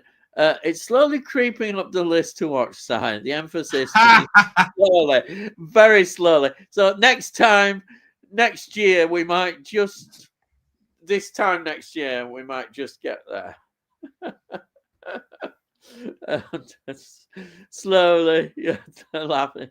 And then Northumberland is a secret gem on the British Isles. Beautiful coastline. Yeah, I've heard people talking about that. Yeah. That's a good thing, isn't it? What is the most beautiful coastline in Britain? Is it the White Cliffs of Dover and that stretch? Is it what? I believe around Wales, where you go past Cardiff, I believe you can't even walk round there. It's all rocks, and then it takes you a while before you get to places like Prestatyn or something. There used to be a program, didn't there, in the 80s, at the coastlines of Britain? Yeah, walking around. Yeah, they did. Yeah, it's an interesting question. That. Yeah. But I must admit, I've only ever been to certain places like Bournemouth and Barry Island and all of that. I've been on the Yorkshire coast, but I haven't been many other coasts. The other side, Lancashire one, Morecambe Bay and all that. Because it was funny when we used to go to Barry Island, right? We used to go to Barry Island. My dad used to take us on holiday to Barry Island. I used to go, bloody hell, it's all pebbles, right, on the beach. Yeah. Go to Cardiff, bloody sand everywhere. What? It's only 10 miles down the road. What the bloody hell are we coming to Barry Island Yeah. for? Yeah. You know, I've never been and there it's to amazing Barry because Island. it used to be an adventure for me on, I wonder if this place we're going to is going to have a sandy beach or if it's going to have a pebbly beach. And it were pebbly, and there were always a Every time disappointment. it was a pebbly bloody beach. Yeah, Oh, yeah. always a disappointment. A pebbly beach. Yeah, I agree. Right. We've got Cauldron on Stardust. Cauldron of Stardust. Cauldron Yeah. of Stardust, yeah. He says, I can't watch as I have a meeting with my school advisor, but we right. watched 2 UK films in my Cold War lit class, Threads and Where the Wind Blows. Oh, yeah. Seen those. Thoughts. I'll watch your answers. Oh, well, Later. They're classics, aren't they? I've seen Where the Wind Blows. Yeah. Threads. I don't know if I've seen TV. Threads was a TV one, and it was considered too strong. Was it really? Yeah, because its effects of nuclear war. Right. Yes. I think Denny told me about Threads. Yeah, it's got quite a history. But you watch it now, and it's just as horrific.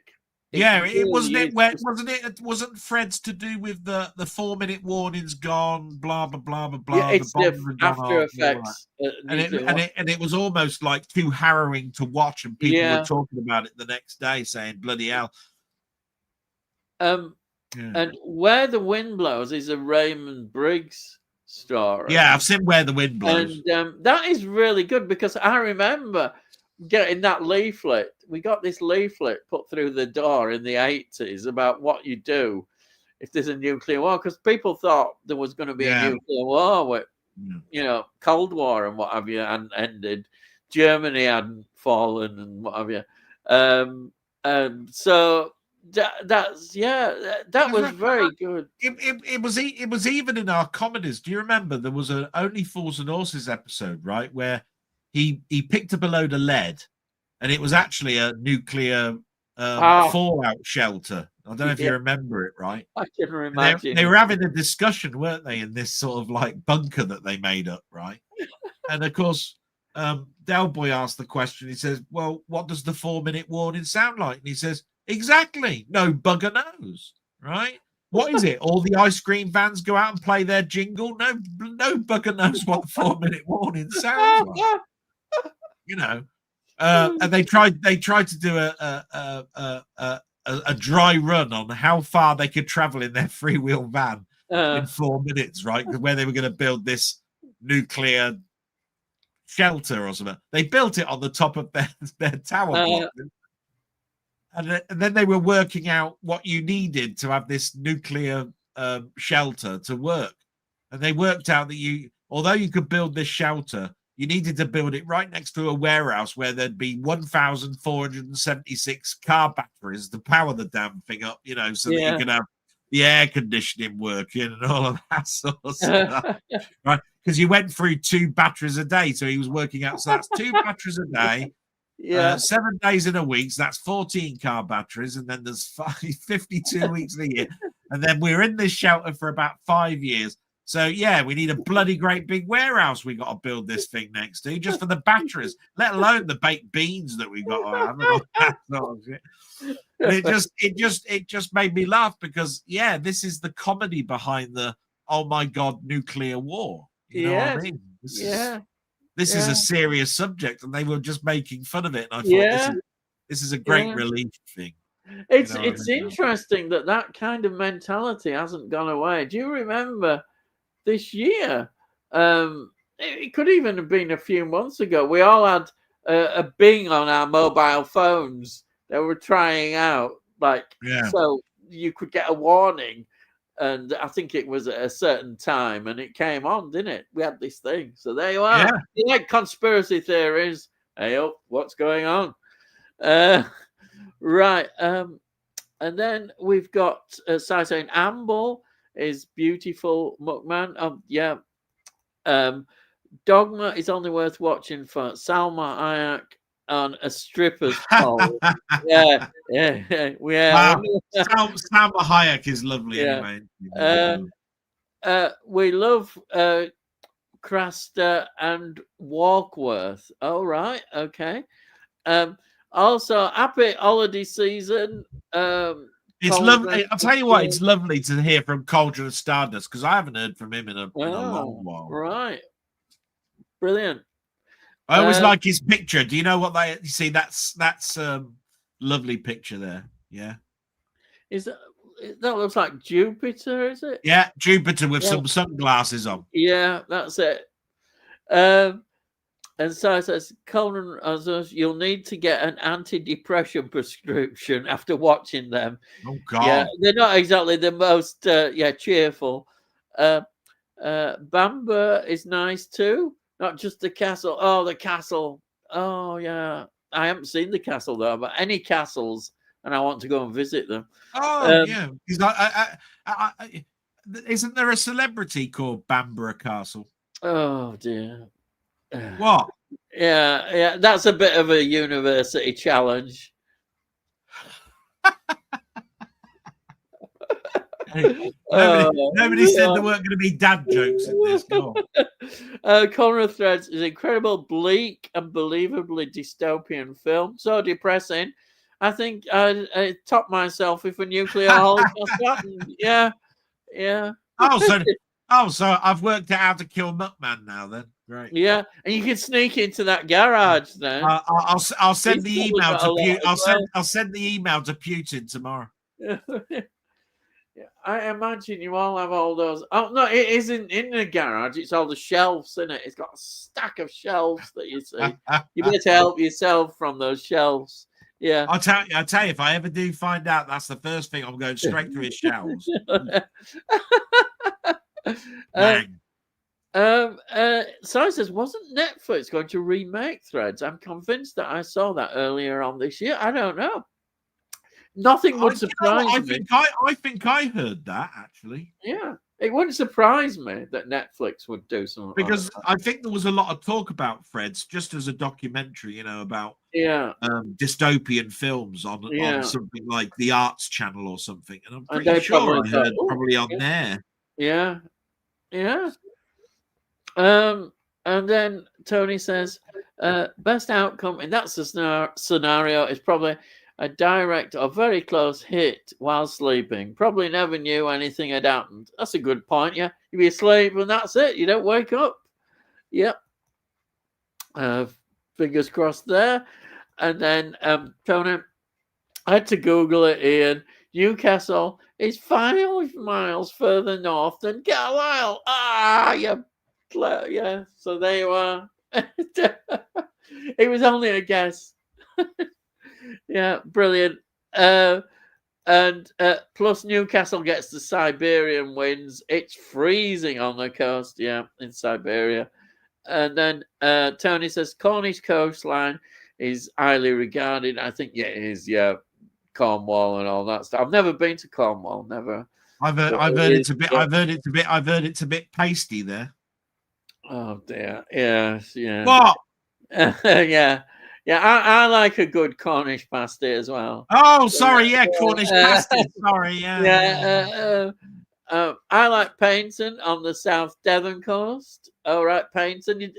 A lot of artists probably go there to get a lot of paint on.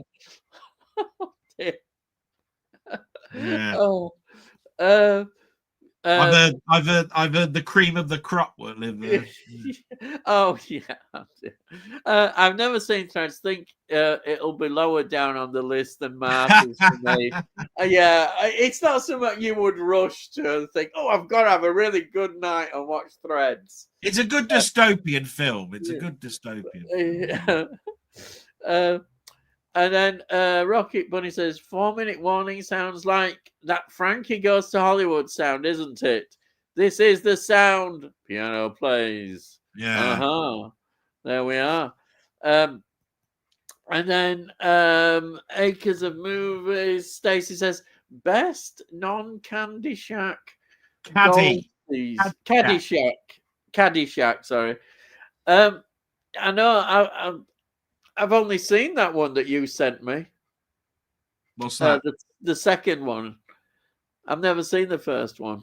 All right. Yeah. Let me think. Caddyshack. Comedy on golf. There's Happy Gilmore, isn't there? Is that one where he's a hockey player that has to play golf, and it's got That's right. Yeah. yeah. There's that one. I don't know. There's a lot of good golf ones. I saw Beggar Vance. That was a good one. I like that. I think there's one with Kevin Costner. Kevin Costner is in one, isn't it? Tin Cup. Yeah. Yeah.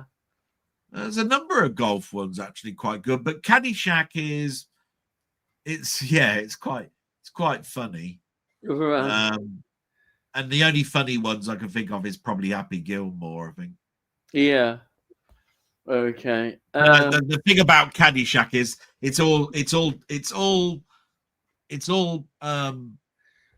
overshadowed by the little animatronic gopher that's in it and Bill Murray. I mean, yeah, it was supposed to be a Chevy Chase film, and to be quite honest, it's a Bill Murray film, really. Right. Yeah. I bet he didn't like that when it came out, and everybody was talking about Bill Murray when they were both on Saturday Night Live together. You know? Yeah. Sai says, I watched Threads when BBC Win screened it. Never slept for weeks. I was way too young to watch it. 10 years old. Yeah, I think that is probably too young. I think I've just reached my teens, I think. Yeah. So, yeah, I mean, I was young. Oh, this is a good one. I never thought of this one, Tony. Yeah, this is brilliant. Bond playing against Goldfinger with Oddjob as caddy. That's a good golf scene, isn't it? Yeah. Yeah. Brilliant. Yeah, because you could have lines like no, Mr. Bond, I expect you to drive. Yeah, Bond versus Godzilla. I don't know what would happen there. I tell you, that's the concept, isn't it? Yeah. It is. With all the stunts that's in it, it's getting a bit far-fetched. You might as well have a bloody monster in it, mightn't you? Yeah. End of the day. Yeah. Hopefully, this is controversial. Hopefully, Godzilla would eat Daniel Craig. Yeah. Get rid of bugger. We have got rid of him once. Let's get rid of him again, so make sure he don't come back. Oops, in trouble now. As you can see, he's not my favorite Bond at all. Let's see. Sounds an interesting concept. Yeah. Make Lego Doctor Who. Oh, I'm not a collector of that, but yeah, I don't. Is there a Lego Doctor Who? I was going to say, isn't there a Lego Doctor Who? Oh. I know there's a game with Lego Dimensions that's got Doctor Who in it.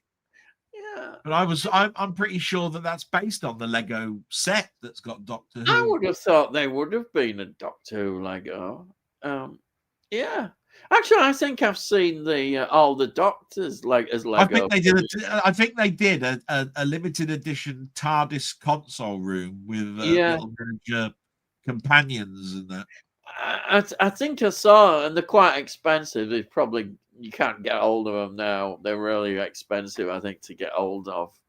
And then Rocket Bunny. Personally, I think we were more a threat from Chernobyl than nuclear war. I think we were much more at risk in the 60s with the Cuban Missile Crisis. Yeah, the Soviet Union was fading by the 80s. Oh, the Cuban Missile Crisis. Wow, that was very near. Very near. See, I wasn't. I don't remember the Cuban Missile Crisis, but of course, I know an awful lot about it. Yeah. You know, I mean, it was. The world was on the brink. It was dominating the news, as you can imagine. It starts around JFK, doesn't it? I mean, it's all to do with Castro and Cuba and all that, and Soviets going to put some missiles in Cuba, which Americans would never have allowed. Yeah. It's too near America. So that's what it was about, basically. But they went, I think, in many ways, they were bluffing. What was the name of the Russian? There was a Russian leader at that time who was quite a figure. Oh, what was his name? Yeah, didn't he wear a sort of like an army sort of jacket type thing? He was I don't know. He was a He dictator. he was bald. He was a dictator, wasn't he? Yeah, most of them were at the time. After Well, yeah. Stalin, Stalin was dead then. I shouldn't. Well, I do know his name, but he's completely forgotten at the moment. But Yeah, I remember him at the time. I can't remember. Yeah, hopeless at this time. So I should know it because it was quite a big thing. So there was a YouTube video with an author talking about a book she'd written. Likely scenario is a nuclear missile launched by North Korea at Washington with a retaliation by the US. But the missiles, and then let's continue, it's going down here, would need to fly over Russia to reach North Korea, and they'd retaliate. Best to try and not think about it. So I'll shut up. I know what you mean. North Korea is the one that a lot of people think is the biggest danger to the planet. No, yeah. What can you say about that bloke? He's yeah. Right. I moved it on, didn't I? Here we've got it said the funniest scene in Candy Shack is when someone knocks the chocolate bar into the pool. Oh, right. And then Si says Tin Cup is a good golf film. Yeah. Yeah. Del was never young. I'll have you know that I'm forever young, and that reminds me because Mel Gibson was in a film called Forever Young, and if I remember rightly, Jerry Goldsmith did the score to that one. No, not two blooming mentions. Oh dear. Forever Young, he did the score, didn't he? He did the score for Forever Young. Yeah, he did. And it says here, Si says, did you know that 007 goes into the public domain in 2035? Wow. I'm wondering if we'll get a slew of cheap Bond horror movies like the Winnie the Pooh horrorverse. Oh God, yeah. And yeah, they're all debating, aren't they? What's going to happen to Bond, aren't they? With under the new sort of like ownership, aren't they? Now that the torch has been handed over, and that they're only staying on for a year, and then they can do whatever the bloody well like they want to do with it. Oh boy!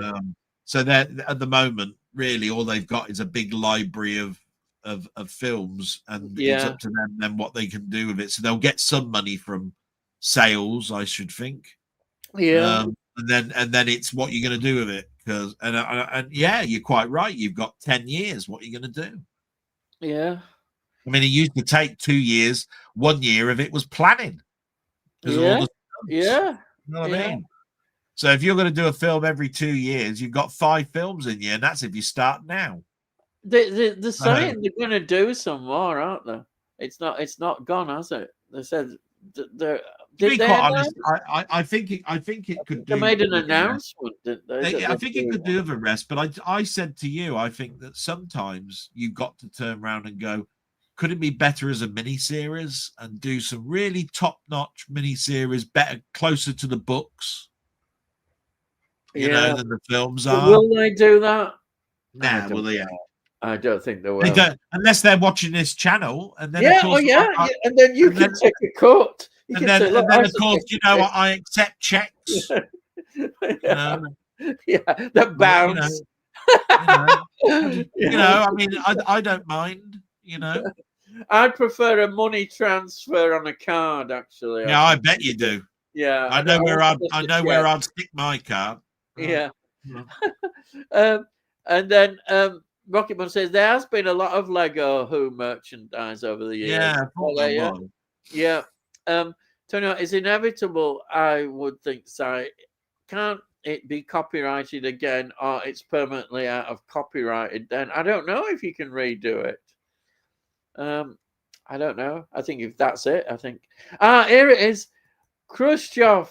That's the one. I knew Tony would know. That was the Cuban Missile Crisis, the bald-headed Russian leader. Yeah. Didn't he like food? Oh no, that's Khrushchev, isn't it? Oh dear. And Fidel Castro, said that was a Cuban leader. Yeah. Oh dear. What can you say? Khrushchev.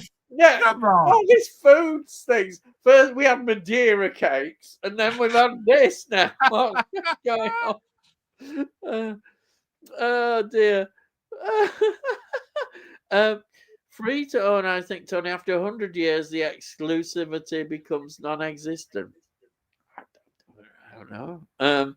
And then after 100 years, you remember he's talking about it goes into the public domain. Yeah. Khrushchev was the premier. That's it during the Cuban Missile Crisis. And acres of movies. Do you like Matinee? I mean, I like premiere performances as well, but matinees are all right. But the film Matinee she's talking about, and it is a good film. I like Matinee, yeah. I'm trying to remember. I don't know if I've seen Matinee. I don't know. Yeah. You must. What's it about? Isn't that the one with John? John. What's his name? You know who I'm talking about, don't you? The one who's in Babe. I talked to you about it the other day about Babe, didn't I? Oh, right. John Goodman. Right. Yeah. Oh, right. So I can't make an opinion on it. I'm sorry, I've not seen it. Yeah, John Goodman. Do you remember the poster? Do you remember the poster for it? There's a matinee house. John Goodman big over the top of it. I think there's a big spider or something that's on the as well. And it's got the word matinee underneath it. Oh, right. Hang on, let me look it up. Hang on. Yeah. I can give you the synopsis for it. Hang on. Matinee. Yeah, it's about the Cuban Missile Crisis. So there we go. Yeah.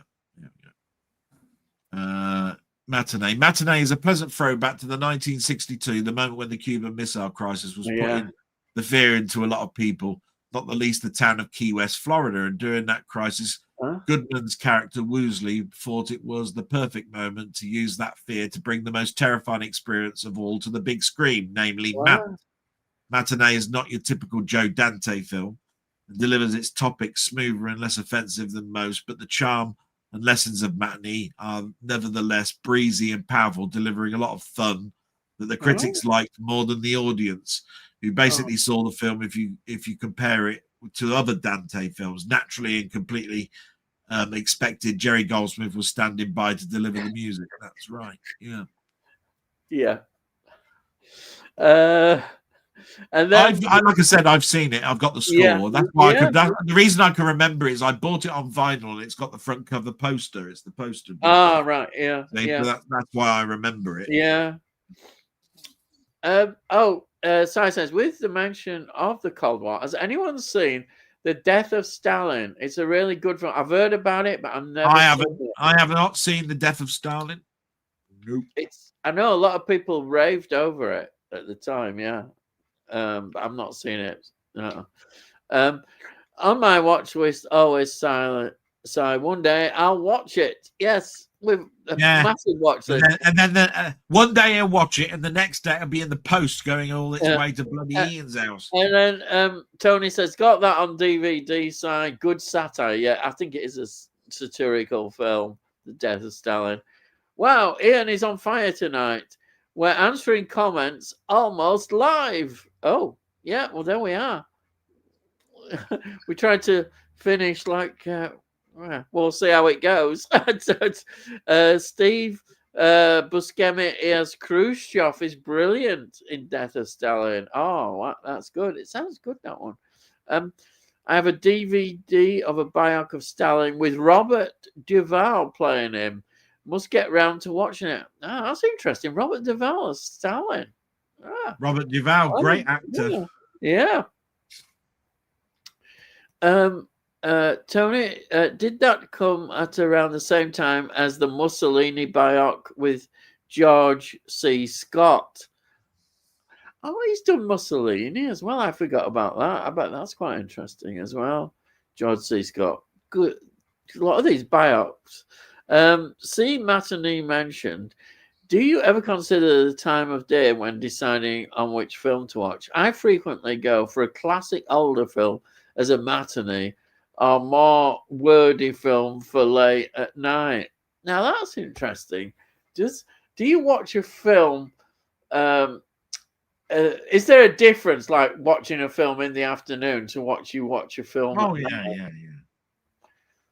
That you choose. I mean, take it like this. I've watched no end of films, and I've mentioned on a lot of occasions this is a perfect Sunday afternoon film to watch, and it'll be something like Somewhere in Time or something like that, right? A very soppy drama or something like that. And then there are other films where I've seen action films, and I've said, "Oh, this, these are good to." I think that those are probably good to watch at night. Yeah. The other thing is that I always watch, and it is weird, really weird, but I always watch the Star Trek films at night.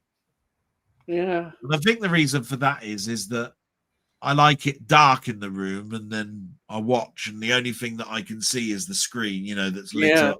You know what I mean? Yeah. But a lot of Star Trek films are always shown during the day because they're family films, they're PGs, U's, all of that sort of stuff. And I've watched them during the day, but I get more. It's weird. I get more enjoyment watching them at night than I do watching them during the day. Interesting. You know what I mean? Yeah. It's a weird one. I'll watch. Anybody knows. I'll watch Star Trek: The Motion Picture any bloody time you want. 2 o'clock in the morning. I'll watch it at 5 o'clock in the afternoon. If somebody turns around and says, "Oh, can you watch that tomorrow?" I'd go, "Yeah." It's as simple as that. You know what I mean? It's like drop of a hat thing for me. But there you go.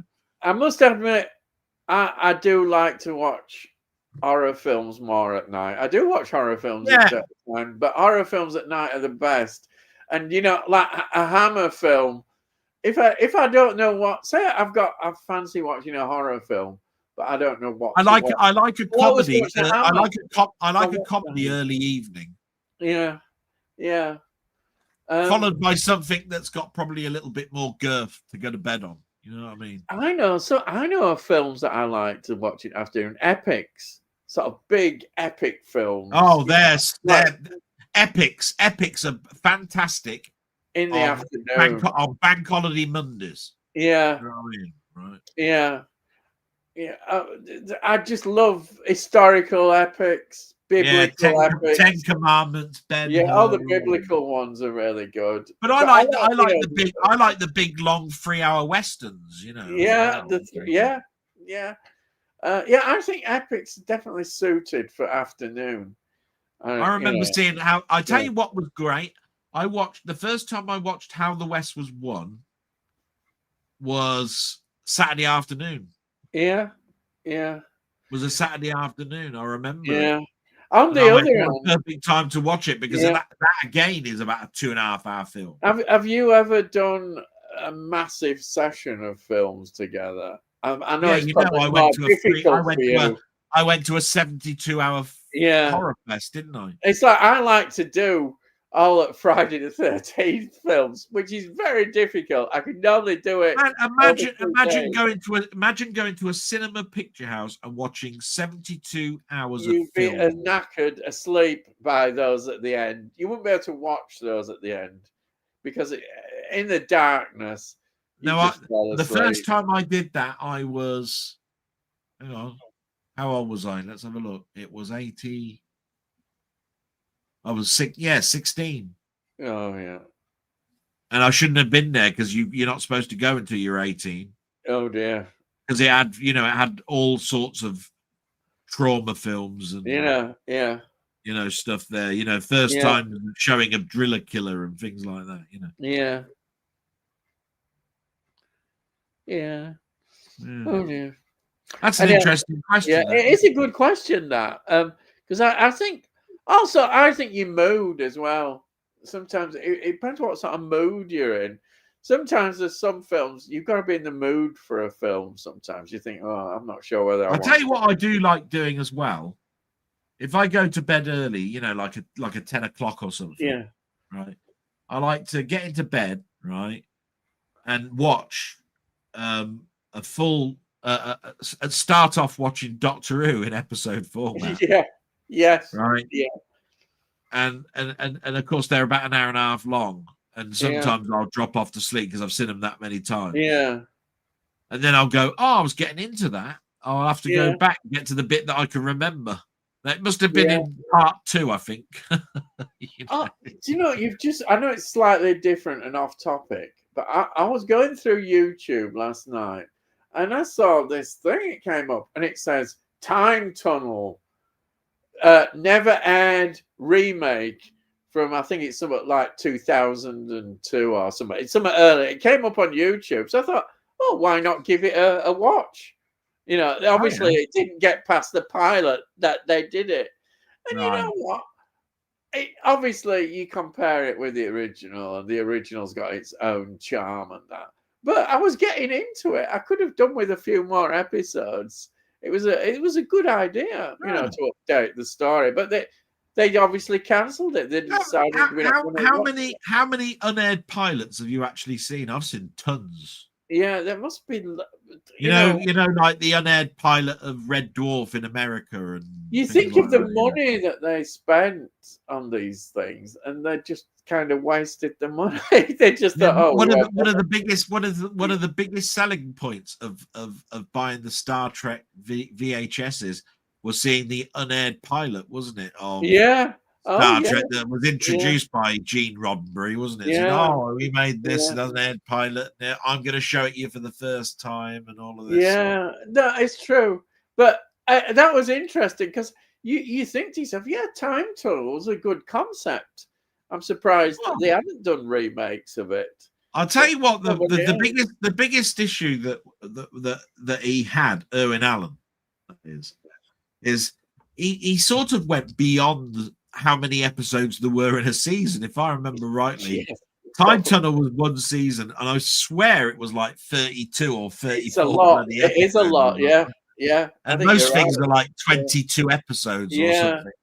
I think the biggest problem with Time Tunnel really was A, it was costly, and B, they just ran out of historical ideas. It did, yeah, and they were quite limited as well. With it being very American as well, I felt they didn't really explore history enough. There was a lot they could have done, but they were very limited in what they did. You knew you were going to get World War One, II, American Civil War. Oh, you knew full well that they were going to land on the Titanic and something like that. You just knew everything was there. It was just, and I've got it. And to be honest, it's not as good as you think it is gonna be. It gets a bit tired, so it doesn't surprise me that they didn't do anymore. But it's an interesting thing. But you just thought, it's a great concept. So why couldn't they update it and do something even better? But it didn't. There's somebody, you never know. Somebody might think of seeing that on YouTube and think, why don't we redo it now? Why don't we try again? Get some good writers. They do keep going back to the well. You'd think that they might. You think you could do Land of the Giants easily. Yeah. You could get some good writers in, and you could do it. Yeah, you could Voyage to the Bottom of the Sea. You could do Fantastic Journey. You could, I think when you think of Voyage to the Bottom of the Sea, you think that was such a wonderful series. How they kept it going on the budget they had, and It was absolutely wonderful. It was something I grew up on, but a bit repetitive. Well, yeah, it was like it was almost like a live action Stingray, wasn't it? It was just good, what they did. Anyhow, we better get on. And of course, the uh, other thing yeah, about all the Irwin Allen ones, if I remember rightly, but I might be wrong with this. I'm only thinking it might be right. I think John Williams did the themes to Irwin Allen's TV stuff. He definitely did Lost in Space. Yeah, I'm pretty sure he did Time Tunnel. Yeah. I'm not sure on Voyage to the Bottom of the Sea. He did do I think he did Land of the Giants. I reckon John Williams did most of the themes, Actually, they're all pretty good themes, aren't they? When you actually hear them, I say they're all pretty good, actually. Yeah. Anyhow, I think it's a 90s production site. Oh yeah, I have the Mussolini one on DVD too. At least I've watched that one. Yeah, yeah. Mussolini. I'm sure there's even more they'll do with Mussolini again. Pray for my bladder on Friday, please. Kill Bill. The whole bloody affair is 281 minutes long with no mid-interval. I'm not touching a single drink until after watching it. I don't know whether I could last that long. I don't think I could. I don't know. Like I said, at least you could go off to the toilets if you wanted to. When I was doing that, when I went to one of those Fangoria type film festivals, but yeah, 281 minutes. That's the great thing of being at home and watching a long one is that you can just put the pause button off and go to the toilet, and you're back. You haven't missed out. Because it used to be awful that you. That's 4.5 hours, isn't it? Yeah. It's a long time. I mean, you'd expect an interval, wouldn't you? I mean, I think Dances with Wolves was 3 hours. Yeah, it's pretty long. And isn't there an extended version of Dances? That was that was the extended version. It was 3 hours. It's a long. I remember when that's another one that when it came out on VHS was in one of those boxes that I said, like the Big Blue. It was wide box. I think it had 2 tapes in it. Oh, right. And then make Bull Durham legacy sequel. Bull Durham, yeah. I've not seen Bull Durham. No. That's baseball. Oh, right. Probably that's why I don't get baseball that much. Not really into it. Well, I think I learned the other day. I think Sam Raimi did a baseball. Yeah, I know it's a very American thing, and I know there's been quite a lot. There's probably a lot of baseball films, but I like films like Babe, where they talk about big characters that were. That everybody knows. Everybody knows Babe Ruth, even if So I do like it when they do a bioepic like that. Field of Dreams is loosely baseball. Yeah, I've seen that, but I didn't rave over it as much as a film. Then you got then you got The Natural and things like that. Yeah, so, A League of Their Own you mentioned normally, don't you? Well, that I missed out on the Columbia collection, didn't I? Yeah. And I really want that on 4K. Yeah. I really want that on 4K. Yeah. Because I do like I like the idea that the story behind all those famous baseball stars that went off to the war. Yeah. And these women stepped in, and they were only supposed to last for a couple of years. And they lasted for 12 years before it all folded. And you think to yourself, bloody hell. Yeah. I don't know what happened in the war when it came to football. And over here. And what covered people's entertainment? What happened to those big stadiums? Were they just empty? Yeah, they stopped, didn't they? They suspended the league, and probably cricket, because don't forget cricket was big as well. It's nice that America. It's nice that America actually thinks of something like that. To actually talk about something that's not talked about a lot, which is like a women league. That covered I wonder if there was any sport at all in war that I was see. I don't know. I don't. That's an interesting idea. Somebody might I've never know. really looked. Somebody might know about that. If that, I know they did stop all the football leagues and all that sort of stuff because people will get conscripted and all that kind of stuff. So Yeah. you couldn't do it. But there might have been some sports going. I don't know. And then probably darts. yeah. Oh yeah, this is yeah. I have two other Mussolini biops with Rod Steiger. Yeah, he'd make a good Mussolini. And Bob Hoskins. Yeah, I could see Bob Hoskins played yeah. what? Played Mussolini. Yeah, I could see him doing that. Yeah. And then a good old Western should be perfect as a mid-afternoon matinee. In my opinion, it's just the perfect time. Like I said, Out of the West one was a Saturday afternoon thing that I watched. Yeah. And I'll tell you what, it's the one film I'd really, really love to see at the cinema. Yeah. Because it was filmed with those 3 cameras, wasn't it? Yeah. Wide. You know, you have to have a special bloody cinema to actually do the damn thing justice. And they've never got the transfer right yet. You can still see the joint. It's like a blur. Where you can see it. And I've always said I'd love to see a real good transfer done on 4K as a special edition of that because the Blu-ray's not that bad. I bought that for you, didn't I? You did, yeah.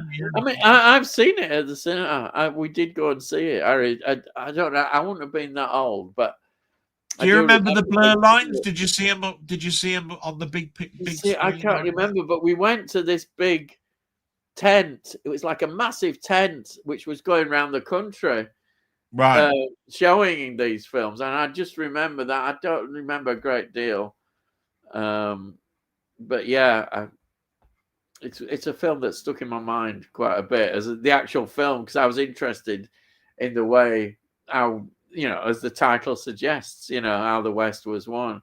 It's a great look at. Well, it follows one family, doesn't it, through several generations? It's really good.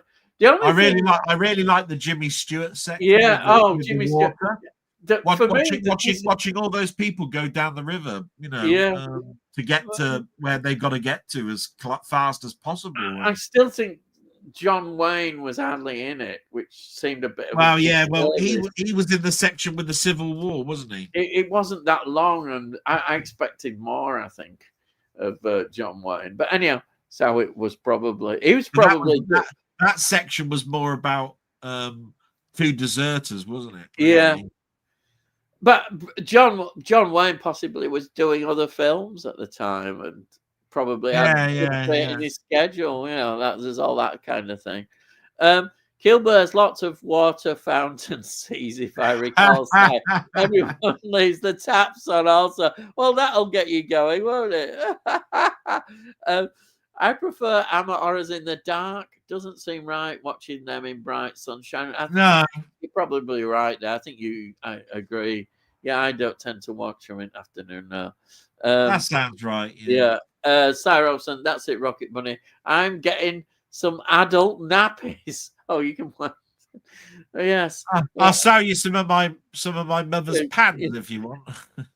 I don't think anybody would sit next to you then after a while. Oh, dear.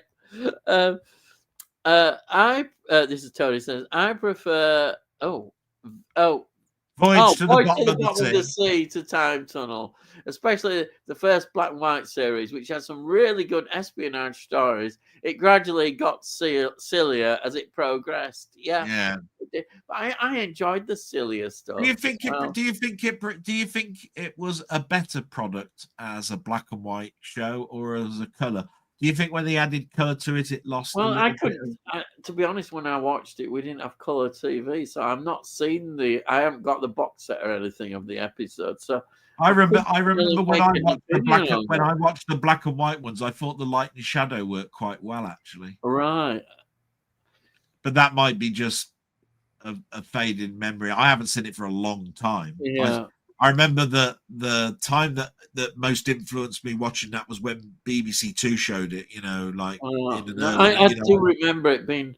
You know, when they each showed one. when they showed a long run of Lost in Space, they showed them all Yeah. on BBC2. Oh, I think they did Voyage to the Bottom of the Sea. yeah. And I think Time Tunnel I watched last time was on in a section on at the same time as Good Morning Britain was on, you know, in the morning, you know, like they were showing Batman, Yeah. you know, Roland Rat would introduce Batman in it or something when there was a strike was on, and it made Batman popular again, didn't it? And I think Time Tunnel happened in the same way. I remember with Voice to the Bottom of the Sea, it was a program we watched regularly in the 60s. So we saw it as it appeared on TV. Well, it's weird to think about. It was that a family time. program. It came, we all got together and watched it as a family. It's weird to think about that time because if I remember rightly, ITV, the network, used to put certain programs on at different times throughout. You could watch something on Time Tees on a Sunday, and it wouldn't be shown on it till a Tuesday. Others repeat, on ATV, say. Yeah. And that in that way, I remember quite vividly watching Space 1999 on a Sunday afternoon. UFO Space 1999. It was a Sunday afternoon when I watched that. Yeah. And it was at and the other thing that I remember vividly on a Sunday afternoon was Tarzan, Ron Eli's Tarzan TV series. You know, I remember watching that every week. We used to watch that every week. And that was definitely a Sunday afternoon that I watched that. I remember it as tea time. Again, we must have watched it on a first run. Yeah, it was something I'd watch after school, but after the sort of the tots, you know, there was sort of about 5 o'clock, I think it all suddenly went a bit more older children. And I remember watching. Oh, Tarzan. Wasn't the boy in Tarzan called Chai or Jai? Something Chai? like that. Was that the name of the land, wasn't it? Chai. Something like that, yeah. Anyhow, yeah. And then acres of movies, Stacey. What movies would you like to see in a museum exhibit? What do you mean? Is it props from the film, or just a collection of things from the film? If for me, it would be Dune 84. I'd love to see all this stuff from Dune 84. But I would imagine popular ones are like Star Wars and Star Trek and all that. I don't know. I mean, I don't understand really the question here, because would you like to see one film with all the props around you, or would you like to see a particular film go into a museum as a period of time thing? No, I interpret it because I'd like to go to America, say, and see a Laurel and Hardy museum. You could have the sets and all sorts of things. Yeah, I could see that. They do tours in Los Angeles that I've been to plenty of those tours. I told you that I've got me at the foot of the stairs of the music box. The piano that they tried to lift up those stairs.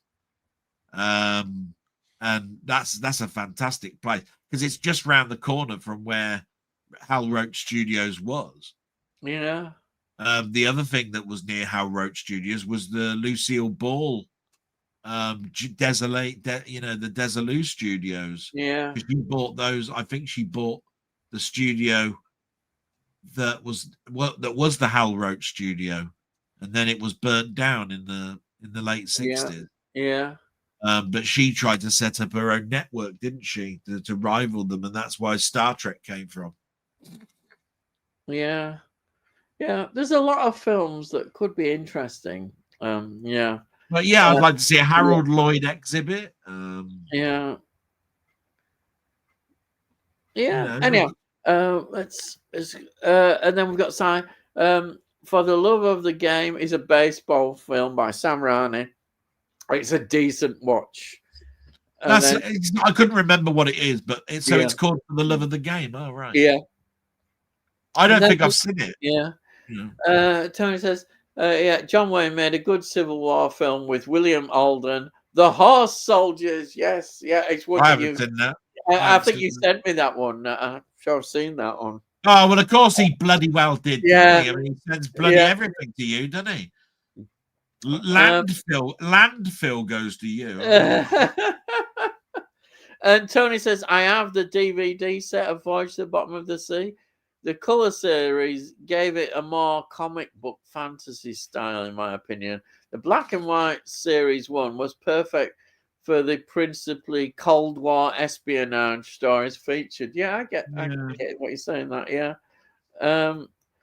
and then Tony says, I first got into Irving Allen's series when Channel 4 showed them on Sunday lunchtimes in the late 80s, early 90s. Yeah. And it's just me. I'm an old bugger. And then we've got here Australian actor Jay Courtney is named after character from Tarzan. He admitted it on a Graham Norton. Yeah, so I think it's Jai. I think it's Chai. I think that's how we pronounce it. Jai Courtney. Oh, right. Yeah. But I mean, think about this for a minute. Irwin Allen did a lot of the disaster films, right? Did he do those directly after the TV stuff? Because he did 4 productions, didn't he? He did Lost in Space, Voyage to the Bottom of the Sea, Land of the Giants, Time Tunnel. Yeah. So straight after those and those failing or not failing, being successful, but then moving on. Did he move into the disaster film categories? Because he made most of those in the 70s, didn't he? Did he do Earthquake and things like that? Yeah. Towering Inferno. Towering. Yeah. I think they're all 70s, aren't they? Yeah. I think that's right. He did that after those TV series. Did he start off in TV, or did he start off in films and then went to TV and then back into films, or what? I think you may be right there. I think he may have started in films. I don't know, but I mean, the money that must have been generated by all the reruns and syndications of those series must be an incredible. Richard Donner started off in TV and then went into films. Yeah. I mean, I think Superman the movie was something like his 3rd or 4th film or something. Yeah. I mean, it's a testament to those series that they could still be shown nowadays. And I think people would enjoy it. It's amazing when you think that after Superman, he did Omen. Oh, yeah. 2 totally different types of films. Yeah. Of course, Superman has a great John Williams score, and of course, Omen's got a Jerry Goldsmith score. Yeah. I've told you before, that's my favorite Jerry Goldsmith score. The Omen. Yeah, but the thing about it is, this is the funny thing about it is, John Williams's office was next door to Jerry Goldsmith's in the studio. Oh. Right. It's amazing. So he did, John Williams would do the Superman score and Jerry Goldsmith would do the Supergirl score. And I swear they must have had some great fun, Yeah. Tony says, Alan directed The Lost World before his series, I think. Yeah. Interesting. Yeah. Like I said, I wasn't sure whether he started in film, went into TV, then out into film. Yeah. Or whether he went from TV then into film. I'm not sure. Yeah, I don't know. Do you know when he died? No. Was it? Have a look. Look it up. Yeah, all right. I'll have a look. Have a look. Irwin Allen's death. Yeah.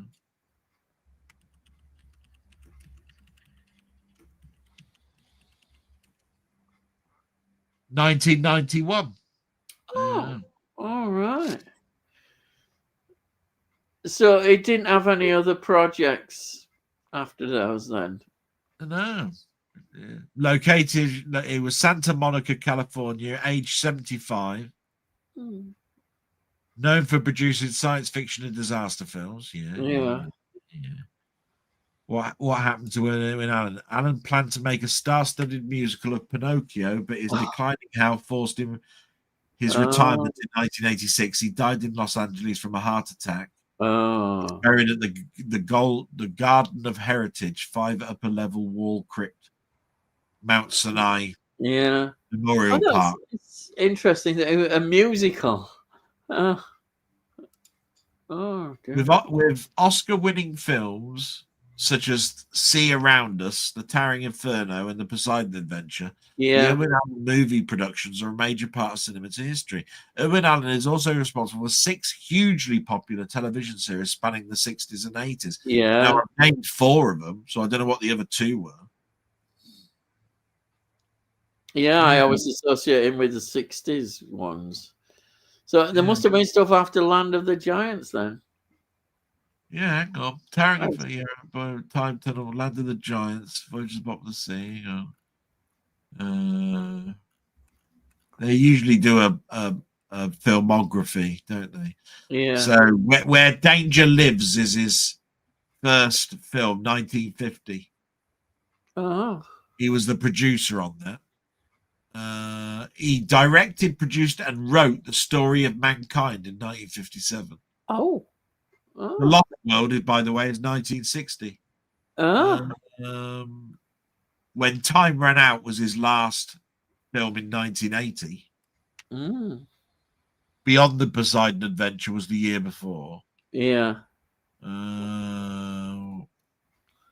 really talk about his TV stuff.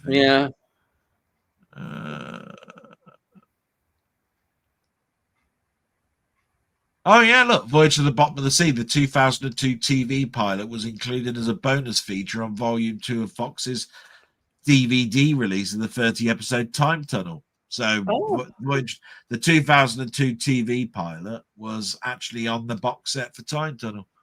I'm going to check that out. Oh, right.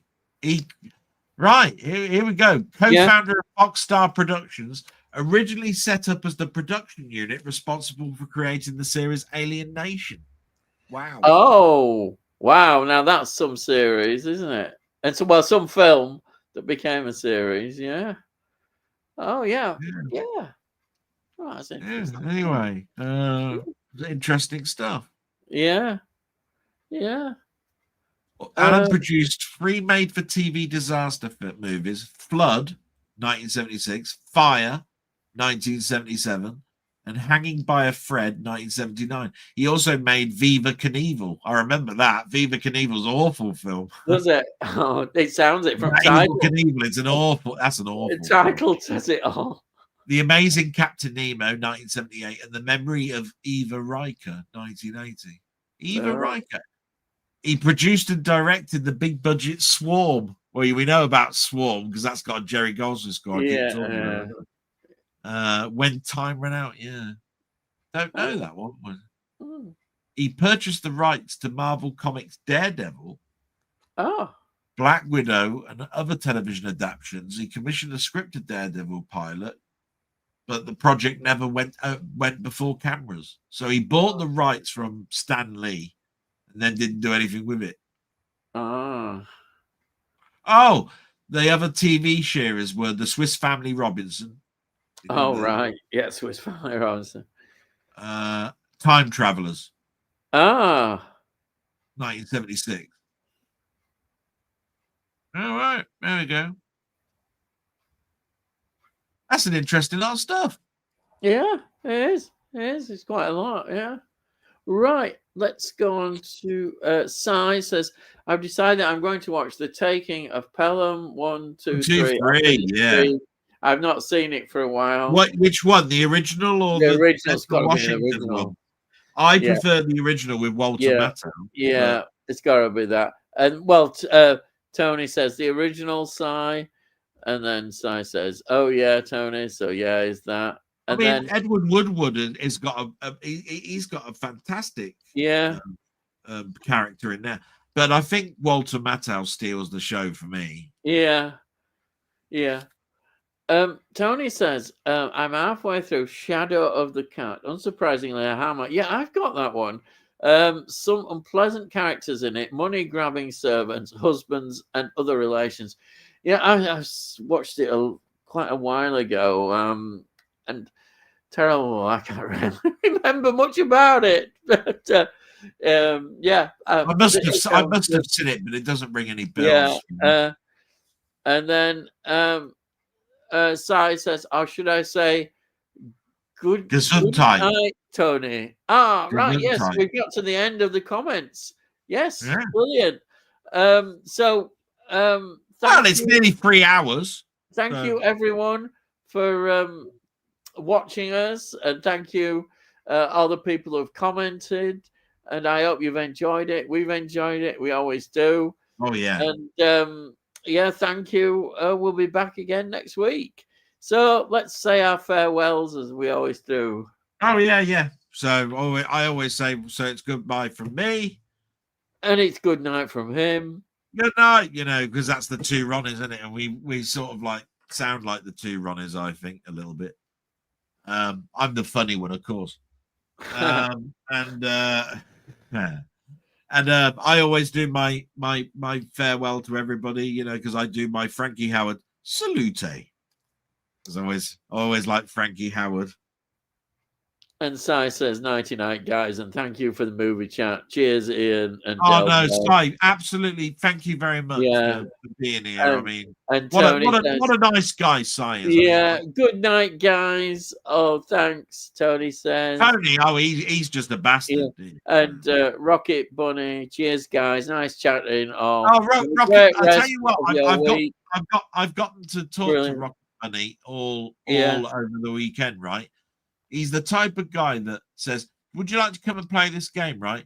So you go in and play this game. The next day you go in, he's moved everything around, the little bastard.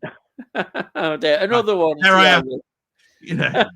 And then this is nice. Sai says, shout out to Mrs. Dell, as usual. I will pass. Honestly, she's getting to know you, Sai. Yeah. She keeps thinking that you want to date her. So that's it. Is he after my money? She said. Well,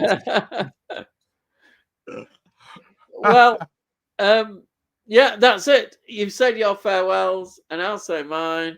Because all I've got to say is, I'll see thee again. Good night. Bye. And then wait till our next session now. I really am looking forward to it. That's going to be happening in the next couple of days. Bye, everyone. Bye. Bye-bye. And thank you so much, everyone.